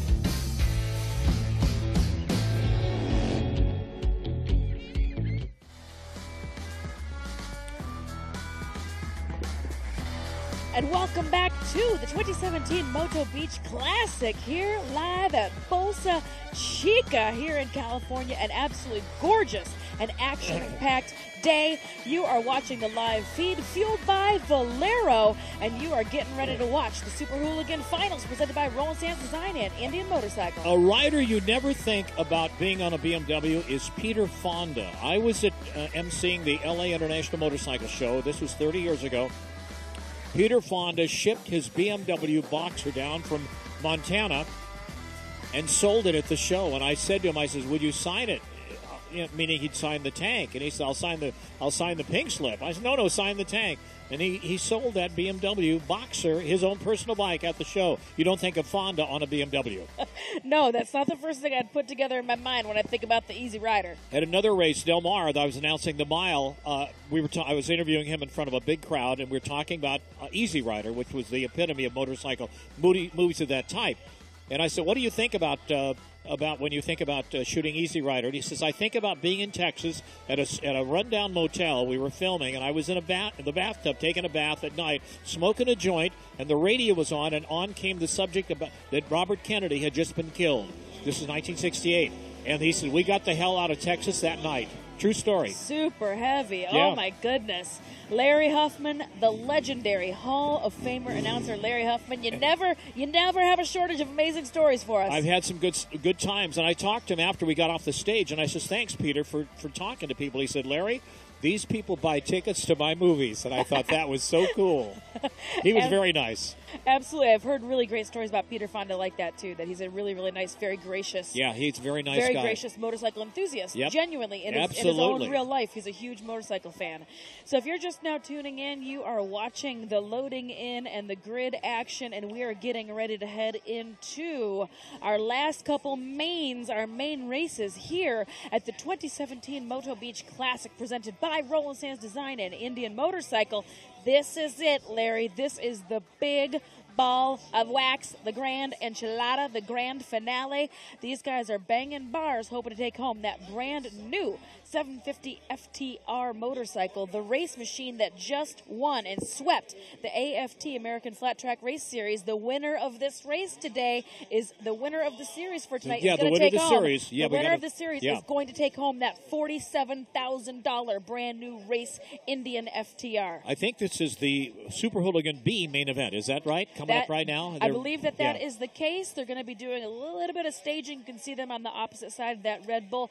I think they had some timing and transponders and things they had to address because this is the serious race. Yep. Everything today has been relatively serious, but this is the real serious deal. There can be no monkeying around, no missteps, no digital delays, nothing wrong. So they're taking that extra time to really focus, make sure they have the equipment right, make sure everything, all the T's are crossed, all the I's are dotted, because you're right, we're heading into the B main of the Super Hooligan Series. This is going to be a 6-lap dash, and the winner of this advances to the A main. The only one that goes to the main is the winner. They only get one chance at this B main to advance and have one last final chance to go to the A main. Yeah, the winner goes to the main event of this one. This is the Super Hooligan B main event. And here they come. They're starting to head on out. You can see, look how packed that pit and paddock is behind them. Look at all those incredible fans. That is a very crowded grid out there. 12 riders. 12 riders in this B main, and only the top finisher is the only one that has a chance to advance. Here's your format right now on the lower right-hand side. This is 12 racers total, 6-lap dash. The winner's going to advance to our A main, which is the great big kahuna, the big enchilada, as it were. The winner of this B main is going to advance. So this is going to be very high-pressure situation.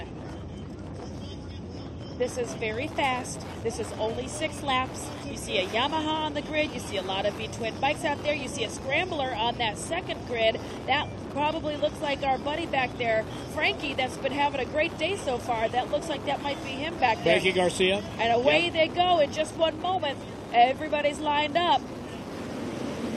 And there they go. And like I said, high pressure. There's going to be some bar banging. Some bikes are going to go down. It looks like 4 or 5 bikes went down. It's red flag. They can't get them out of the way. They've got to red flag it. Yeah, that's too much traffic. Yeah. They're going to red flag this, as you can see now. Everyone's getting up, though.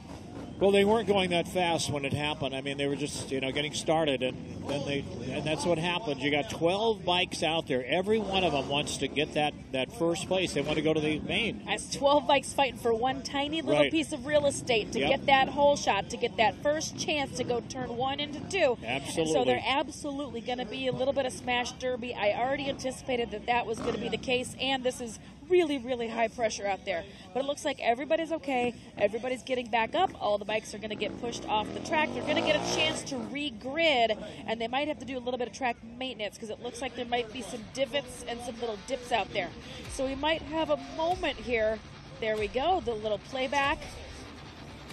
And your replay footage. Oh, wow. Of the yard sale that just happened down there. But no fear, because we always have incredible medical staff at all of these races. Yeah, of course, good Larry, point. safety is of the utmost concern. And, of course, they're wearing full-face helmets, most of them, and they're running leathers and boots, so they've got to do that. Oh, yeah, no. It's in the law book. It's in the rule book for Super Hooligan. Yeah. You have to have the appropriate race gear on. There's no monkeying around out there in gym shoes or anything like that. Nope. These guys are deadly serious. Alrighty, I can see already on the big screen, our GT is out there helping clean up the track for us. The man with the plan, he does everything. He gives us some information, he gives us the inside scoop, he does interviews, he also preps the track. Yeah, I don't want to be a brown noser, but he is the greatest human being ever to walk the face of the earth. Just want to throw that out, you know what I mean? A little shout out to Greg Tomlinson out there. Working hard for us, the hardest working man next to Roland Sands there you go. At the event today, of course. So they're going to re-grid. He was having a tough time, him and his wife having sex. They're so tired they had to go to jumper cables. That's how they did it. It's very weird. I don't even know what that means, but that's amazing. You can say anything to me, Larry, and I'd be super pumped about it. Okay, now look, they're going to load them back in here. And then these bikes are going to take off. Again, this is a huge, deep grid. This is 12 bikes, and there's only one chance to advance to A main. This is it. So again, very high-pressure situation. There's always some potential for a little bit of shenanigans and oopsie-daisy, but let's hope for the best.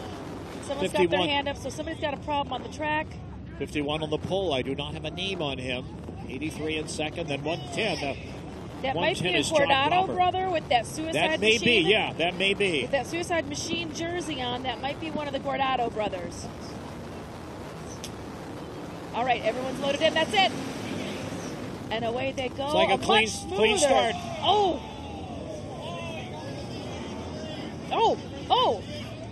Okay, they've got to go to red flag. Yep. Red flag. There was one bike got tangled, and he's hurt. He's hurt.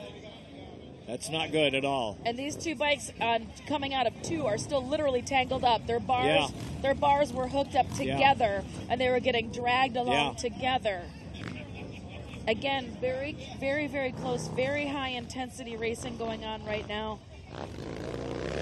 The rider that went down on that hole shot, turn 1 into 2, is being seen to by the excellent medical staff that we have here. They're going to make sure he's okay. I think it is Troy Hoff, the rider who's down, number 23. Troy Hoff, but I'm not sure. Up. All right. He's up.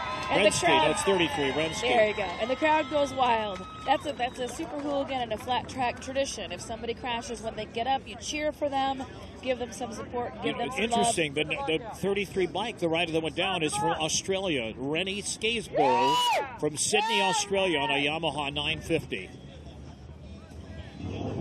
All right, everybody looks like they're up. Everybody looks like they're okay. He's going to shake it off. He's going to walk it off. He's going to be fine.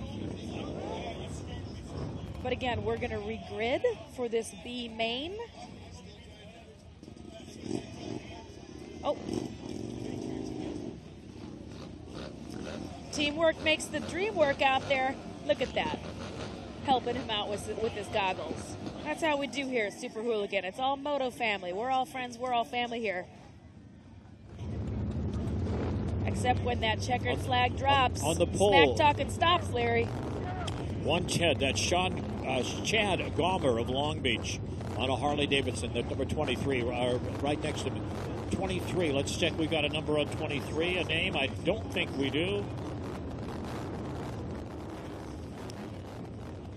Yeah. Oh, yes, Troy Hoff of Westminster on the pole, number 23. He's on a big Indian. Boy, that guy, it's a big engine bike. That's a number 23, a 999cc Indian. That is. It's called a Scout 60. Absolutely. Here comes 83 back on the pole. On one of the only Yamahas out on the grid. And away they go, hoping for a nice clean start. It looks like it is. Everyone's got away clear. We've got a great start. It's a white flag, or not white flag, green flag situation. Everybody's still racing. Number 9 is going to be your lead bike. We did just have a turn right behind him. That's Chris Wiggins, number 9 in front. And we got a crash. Hoff is upset. Heat shake, number 23, Hoff. That's Troy Hoff of Westminster, just a few blocks from the track. So unfortunately, Chris Wiggins got a really good jump on that race, and he was starting to break away clean and have a nice smooth shot at it. And unfortunately, he is going to be regridded because we're in a red flag situation again. And as you pointed out, the last chance to go to the main event. The one guy will go. The rest of them are done. That's it. So the one guy gets to the main. So there seems to be a little bit of concern down on the grids. Lots of hand wringing and head shaking. Again, this is kind of a high-pressure situation, so you got to understand that everybody means serious business down there. But of course, safety is of the utmost concern. So we got to make sure everybody's got to go around the track in one piece. He was just laying it over just a little bit too far. He went down, see, right there in front. 23 hits him. And we are at, I think, our third or fourth re-grid for the Super Hooligan Last Chance Qualifier, Yeah. also known as our B-Main. Larry and I have been calling it our B-Main, but that also is the Last Chance Qualifier, the LCQ. Winner goes to the main, number 69 there. That is Damon York out of Santa Ana, I believe, on the pole. Damon York, 69.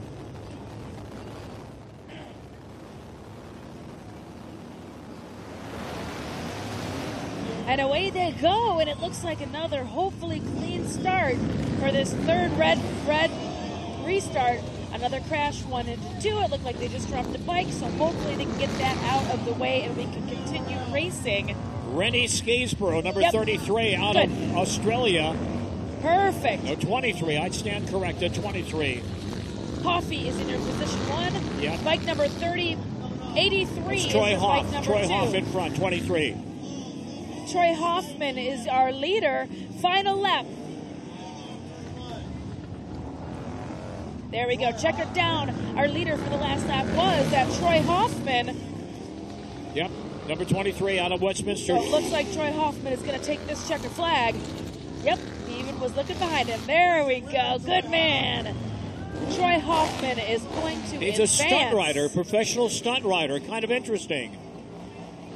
He's going to advance to the Super Hooligan Final, which is a 12-lap final coming up next. That looks like Chris Wiggins over there doing some, letting off a little steam, letting off a little smoke over there, Larry. It is a hooligan race. We officially have no more control here. Yeah, well, they know they're not. Those are the guys that didn't win, so they don't care about the tires. Yeah, They're just having a good time. Yeah. It's absolutely all about putting that show on over there. They're going to give a little smoke show to those fans. Well, they did that. Over on the beach certainly side. did that. But that's what it's all about here at Hooligan Racing. You never crowd quite loves know it. what you're going to get. The crowd loves it. Oh, the crowd absolutely loves it. Everybody loves a big, nasty smoke out, burnout.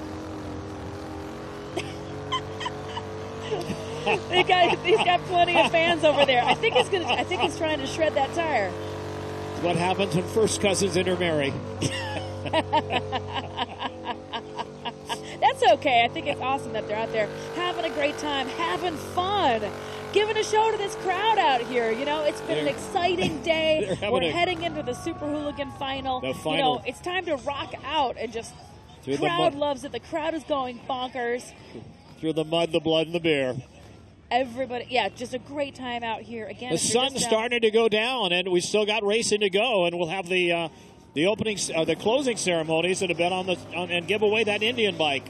And again, the lunatics are in charge of the asylum. We have total chaos down there. We have officially lost control of the Hooligan Race Series because these boys now are going to go head-to-head and do some big, smoky, nasty burnouts and some awesome high fives. We're really getting some good shots from our drone. I think it's incredible what they've done with that and the way it's being called.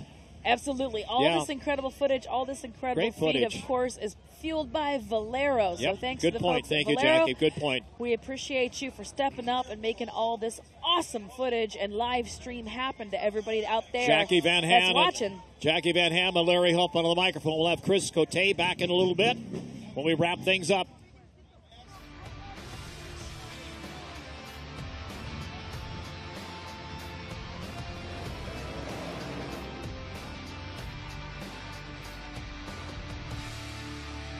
Some shots of crashes a few minutes ago.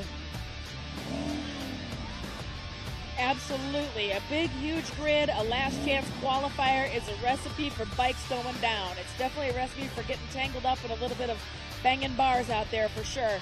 So after a series of restarts, we finally got that race completed. Was it Ryan Hoffman, I believe, that advanced to the main? Hoff, I believe. Troy Hoff, I believe. Troy Hoff, that's right. Troy Hoff. Number 41. I'm sorry, number 23, Troy Hoff. Well, Troy Hoff is stoked, and he is going to be advancing to the A main. Somebody asked him what his definition of hooligan racing was, and I say, quote, he says, running amok and putting on a good show. Well, I think he absolutely lived up to his motto with that last race. That was an incredible race, and of course those awesome smoky burnouts at the end helped as well. As you can see the graphic on the screen, that lower right-hand side, we're heading into our Super Hooligan main event. 13 racers total, 12 laps coming your way. This is it. This is the big final. This is all of it. This is for all the marbles right here, ladies and gentlemen. The Indian Motorcycle Super Hooligan Race. And this is for 13 racers. Yep. There's 13 racers. There were 12 that advanced from the earlier heats, and then the one additional lucky number 13 was that Ryan Hoff, who just won that last chance qualifier. He's going to jump in and take that number 13 spot. And Troy Hoff, too. Don't knock him out. Sorry, Troy Hoff. Yeah, Troy Hoff. There's our camera crew. All right. So the stage is set, folks, for the main event coming up now. And they're absolutely, you can see right now some great shots of the pit and paddock. Look at those crowds. Look at how packed that is. Yeah, everyone that's is a pitch super to the right excited you're looking at. About getting everybody ready, getting them all dialed in, shaking off those nerves, making sure all of the transponders and all of the timing equipment is all exactly how it needs to be, because this is the main, the final, the Super Hooligan final. The Indian Motorcycle Super Hooligan main event, ladies and gentlemen.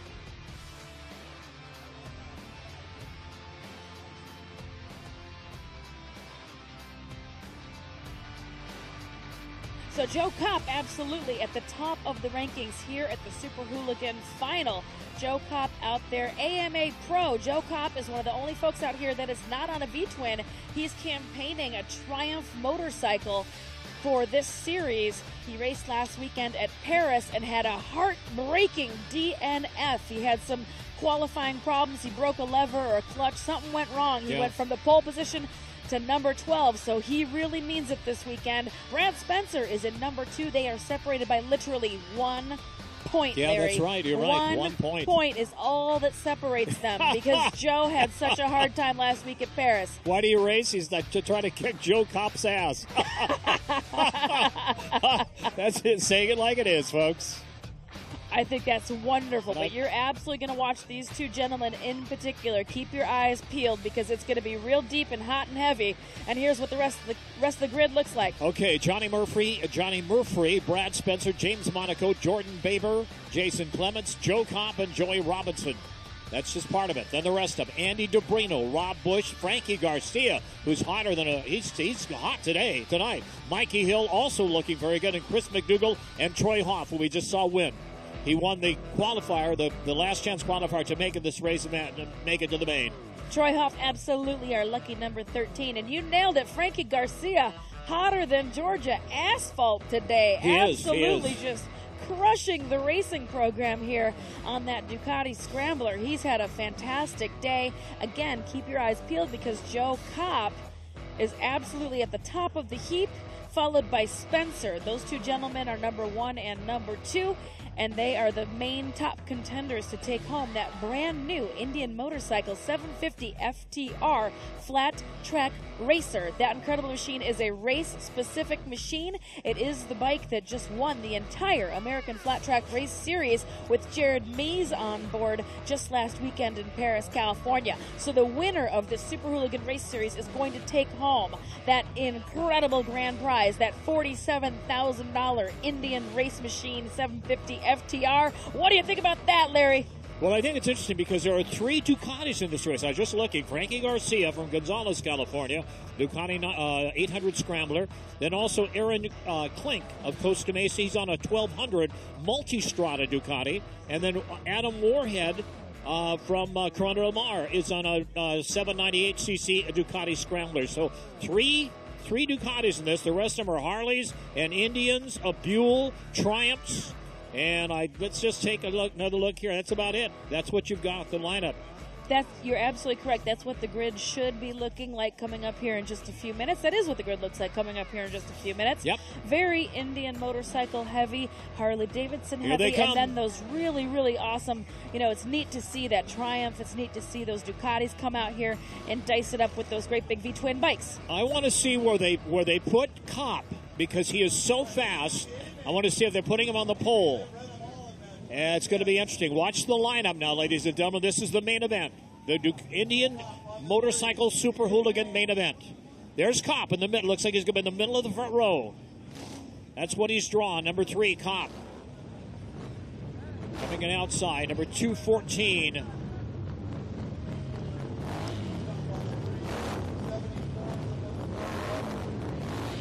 $62. So this is the Super Hooligan final. This is going to be a 12-lap race with 13 racers out there on the grid.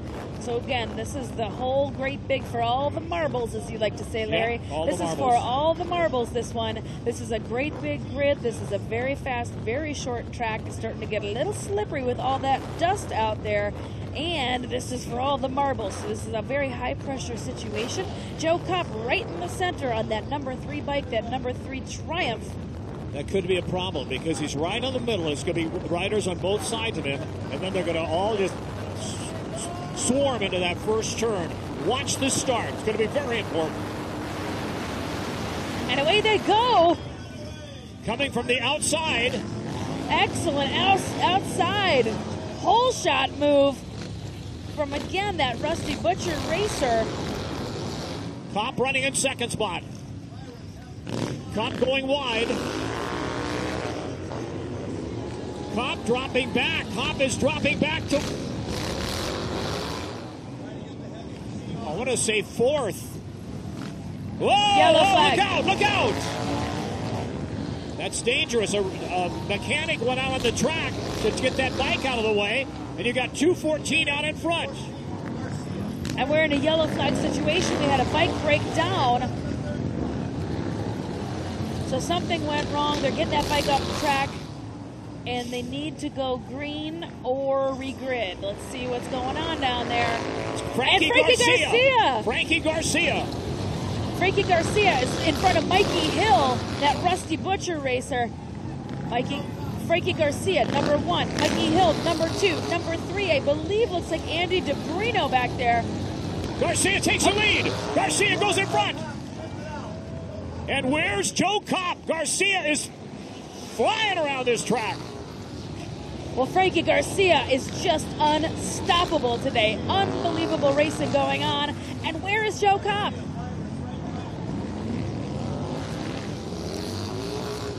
I have no idea. Garcia in front. Garcia, Mikey Hill is your number 2 bike. Number 3 bike looks like, I believe that's Degenerate. But nice smooth sailing going on from Frankie Garcia. No big surprise because he has had an excellent day campaigning all sorts of different machines out here, but he is absolutely unstoppable right now. But Mikey Hill looks like he might be making a move. He's thinking about showing him a tire on turn 1 into 2. He's just got to thread that needle and get inside and under.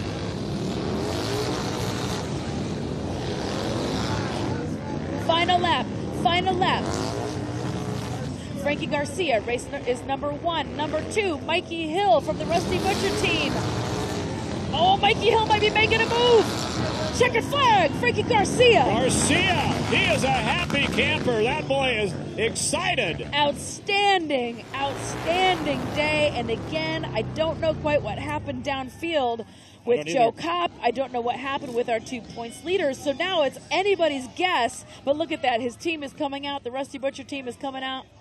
Or no, I'm sorry, that was the Ducati team, the Ducati folks. I saw the yellow and black. I thought that was Rusty Butcher. That's not. It's yellow and black Ducati Scrambler team coming out, giving him some love. What a race. Fantastic day, fantastic racing, unbelievable. Incredible day for Frankie Garcia. He's taking home everything today. A brand new helmet from the BMW Boxer Cup. He's taking home the checkered flag from this. He's taking home $1,000 cash for winning this Hooligan final as well. What a race. What a race.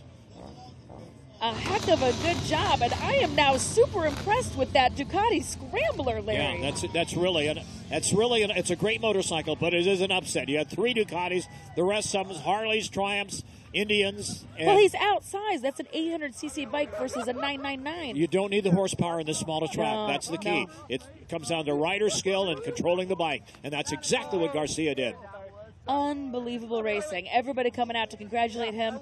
We've got GT putting in an earpiece, so we probably have an interview coming your way. A major upset. A huge upset. Yeah. And we've got our man with the plan, the man in the know down there. GT is going to be doing an interview with Mr. Garcia. Hey, thanks, Jackie. Thanks, Larry. Frank Garcia.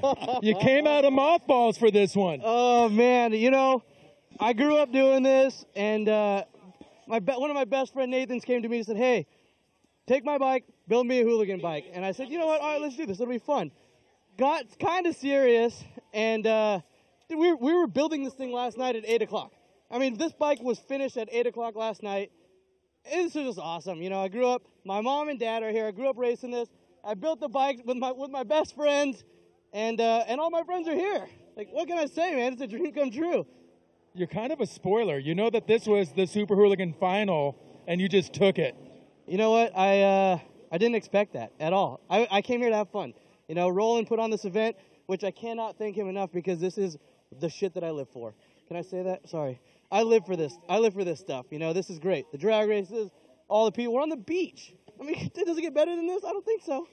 And by the way, sorry, Frankie. By the way, Frankie also won the BMW Boxer Cup earlier today.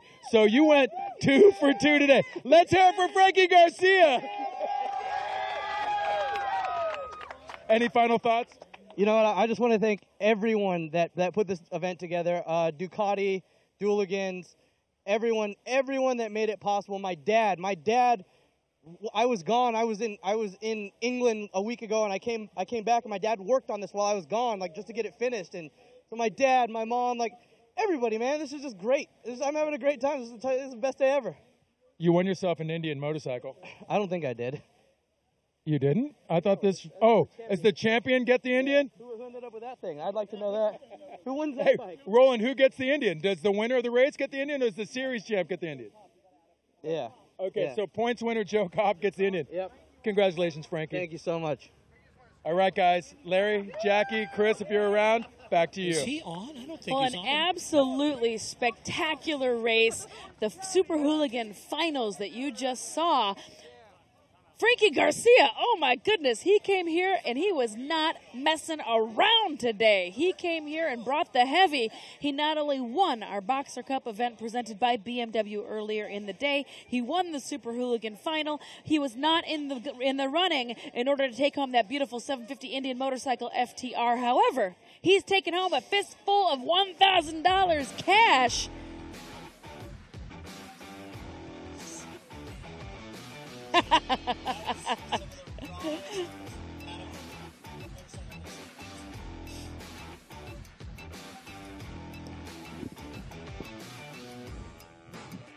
We've got some great recap footage going on right now.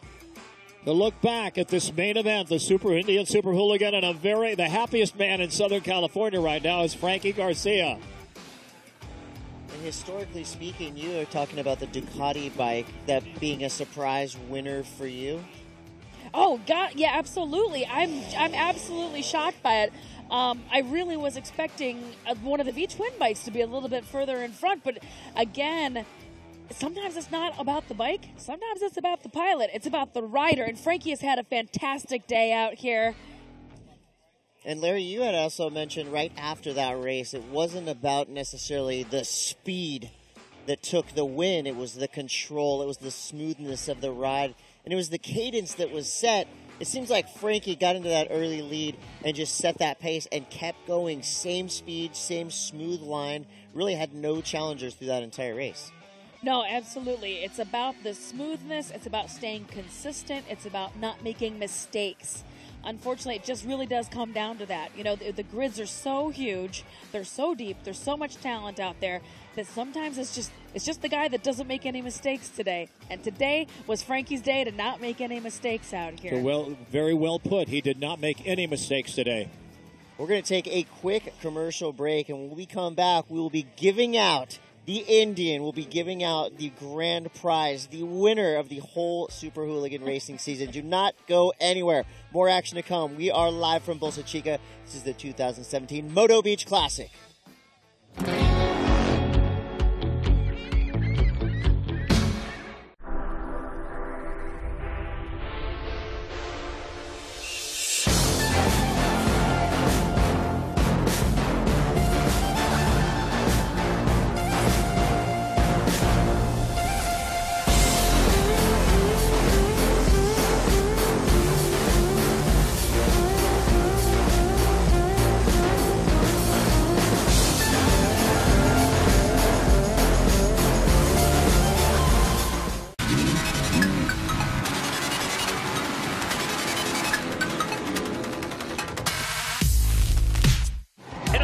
Racing, it is absolutely side by side.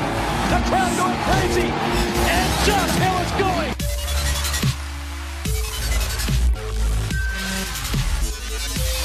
Here we go, the biggest names in the sport. Who's faster? And it is wheel to wheel, close, but not close enough. It's going to be so close. Less than a tenth of a second into the woods. Duncan's got to buy something. He's headed up finish line. And the Red Bull Straight Rhythm Championship.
Sure. So from Bolsa Chica, California, ladies and gentlemen, an exciting day of everything, from surfing to flat track to drag racing to everything, as the sun sets over the Pacific. Jackie, is a great day. An absolutely spectacular day. I can't imagine a better way to wrap up an incredible 2017 Super Hooligan Race Series presented by Roland Sands Design and Indian Motorcycle. A fantastic 10 Series run. The sun is setting literally on an amazing race event, an amazing race season. It's just been a phenomenal day, Chris Cote. Have you had a great time? Yeah, I mean, we started literally in the Pacific Ocean, just about 100 yards away, with the West Coast Board Riders surf contest. It was city versus city. Of course, we had Brian Bent and the Kook Box crew doing surf races. We saw Black Uhuru midday. We saw an incredible array of motorcycle racing on the track, on the drag set with the BMWs, and then, of course, Unwritten Law. And to wrap us all up, the pop punk band Lit is going to play right up the beach. So the party is going to roll on, but we are about to give out that heavy-duty hardware, one of the most beautiful bikes I've ever seen. Absolutely. So you nailed it. So this is the Super Hooligan Finals. Our winner of the finals, the 10 Series run, is going to be taking home that beautiful brand new Indian Motorcycle 750 FTR race bike. I can't even imagine a better prize for somebody that loves to race. It gave me chills when they pushed it by me. It was an incredible bike. Yeah, it's unbelievable. So we're going to be giving that bike away here shortly, or, Roland Sands is going to be giving away that bike shortly. I'm sure the folks from Indian are going to be there as well. So we're going to be doing that in just a little while. But yeah, an excellent day. Starting the day with surf, we went to BMW drag racing, where we first caught wind of Frankie Garcia, who you can see right now on the right hand of the screen. Frankie Garcia is the winner of the Super Hooligan race here today. He takes home $1,000 cash. He does not, however, take home that beautiful machine. But number 2, Mikey Hill. 3, Andy DeBrino. Number 4, Rob Bush. Johnny Murphy, Joe Kopp, man, that's a tough name. Johnny Murphy, Joe Kopp in 6, 8, Troy Hoff, Joey Robinson, Brad Spencer, number 11, Jason Clements, 12, Jordan Baber, who won last week in Paris, California, 13, Chris McDougall. So again, Joe Kopp, we finally found him. He was, was he number 6 down there? But I think he has enough points. I'm pretty sure he's going to be taking home that beautiful Indian motorcycle tonight. So congratulations to Joe Kopp. But it's been a fantastic day, and again, huge congratulations, Frankie Garcia. Who would have thought? The man with the plan on the beautiful Ducati came out here, crushed it on the BMW, crushed it on the Ducati out here. He's had a flawless, amazing day. So huge congratulations to you, Frankie Garcia. Definitely the dominant racer of the day. Larry, I know you've seen a million races, been to a million racetracks. It's great racing. What was truly unique about today at the Moto Beach Classic? Well, I think that let's take a look at the National Championship stops. This is the whole series. The one pro, Sammy Halbert won. Mama's tried out flat Friday. Benny Carlson, American Flat Track GNC, Jordan Baber. Joe Kopp came back at Hippie Killer Hoedown. Andy DeBrino, Dirt Quake. At the Buffalo Chip at Sturgis, Joe Kopp. Wheels and Waves Kopp. Costa Mesa Super Hooligan Night, Joe Kopp. American Flat Track GNC, Jordan Baber, and then today, Frankie Garcia takes home the bacon, the Moto Beach Classic. Everything. It just blew me away. Some of the best racetrack names ever. It's an excellent racetrack. Well, those aren't just necessarily racetrack names that were just up on the screen. Those are events festival that names, the Hooligan. right? Yeah. Well, they are that the Hooligan race has wrapped itself into. Because the neat thing about the Super Hooligan race and why this whole thing started was to bring the everyman back to racing, to make it more accessible. To have people come out here, to have the run what you brung. You just tape up the lights on your bike, you take the turn signals off, and you come and run it. Yep. So they wanted to bring them to different events where all sorts of people who normally maybe wouldn't watch dirt track racing, like the Buffalo Chip, like maybe the One Show, that great big beautiful custom bike show up in Portland. Yep. Those people might not traditionally be dirt track type fans, but Roland and Indian Motorcycle are super passionate about giving this sport exposure and letting people experience it. They did that incredibly well. So I think that that's a really neat, cool thing, and big ups to both of those companies for lighting a fire and reigniting the passion for dirt track racing. Again, especially with the AFT American Flat Track races this year taking off. They've had incredible attendance. Dirt track racing so hot right now, Chris Cote. Incredible. I mean, it's really impossible not to be a fan. I mean, just right here, you're literally 12 feet away from this track. And I like that you do get, the spills, but it's not anything serious today, because you see these guys, they not only know how to race, they know how to fall. And that makes it more exciting because, you can expect something to happen, but you see these guys, they jump right back up, and the race keeps going around them, which is something, again, unique to flat track. Usually in any kind of auto or motorcycle racing, if somebody falls on the track, race stops. Everybody chill out for a second. But it seems like it's Super Hooligan. The crash just makes it that much faster because it's one less rider on the track. Let's go down to GT and find out what's happening on the track. GT, take it away. Hey, thanks, Larry. Okay, I'm with Andy DeBrino. And Andy, congratulations, first of all, on a third-place finish today. Thank you. Yeah, today was crazy. The track was pretty dry, slick, and the whole shot was everything. And I just rode my race, rode smart, tried to be smooth, and it worked out for me in the end, get on the box. And third place also got you, and most importantly, the Super Hooligans Championship. Congratulations, buddy. Thank you very much. Yeah, it's been a crazy season. I missed a round for a road racing series, and I was able to wrap that up. And then to be able to clinch this today is just unreal. I couldn't be happier, and I just owe a huge thanks to Toro CC Motorcycles for putting me on this Harley Davidson this year, and I just can't believe it. Thanks so much to my family, my mom, my dad, my girlfriend for all the support, and all the fans and all my competitors and sponsors for supporting me. I couldn't be happier to win on my Harley Davidson and win that Indian Twin. I want to go to American Flat Track.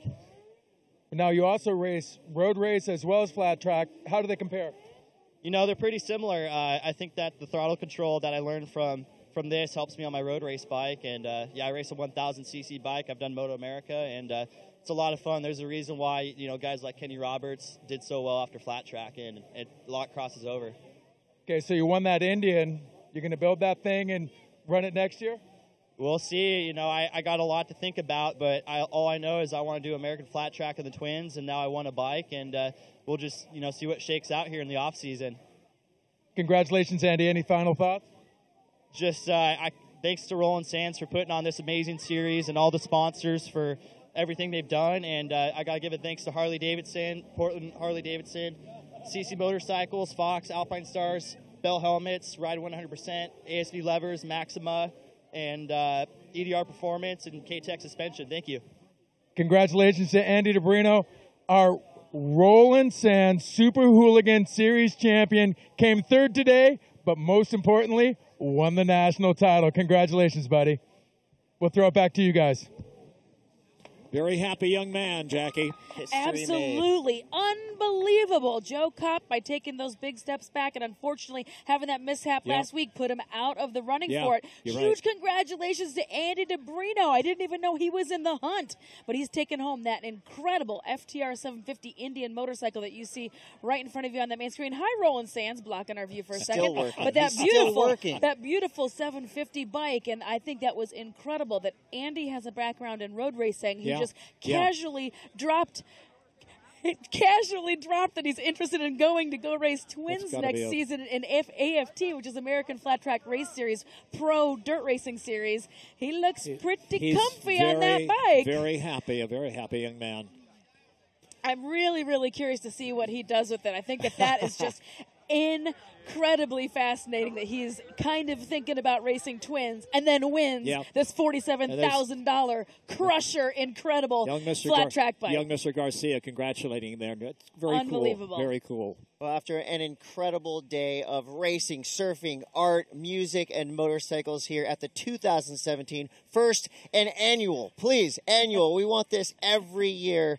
The Roland Sands design Moto Beach Classic. Well, that'll go down in history as one of the most fun days ever here on the sand at Bolsa Chica, right outside of Huntington Beach, California. So we thank Bolsa Chica. You can have your beach back now. We've thoroughly enjoyed it on the day. Of course, this webcast fueled by Valero. On behalf of myself, Chris Cote, Jackie Van Ham, the legendary Larry Hoffman, we thank you for watching. You guys, I mean, what better way to spend a day at the beach than on the back of a motorcycle. Very cool. An incredible day. Thank you guys for viewing. Check out this package to take you home. We'll see you next year.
ba-doo-da.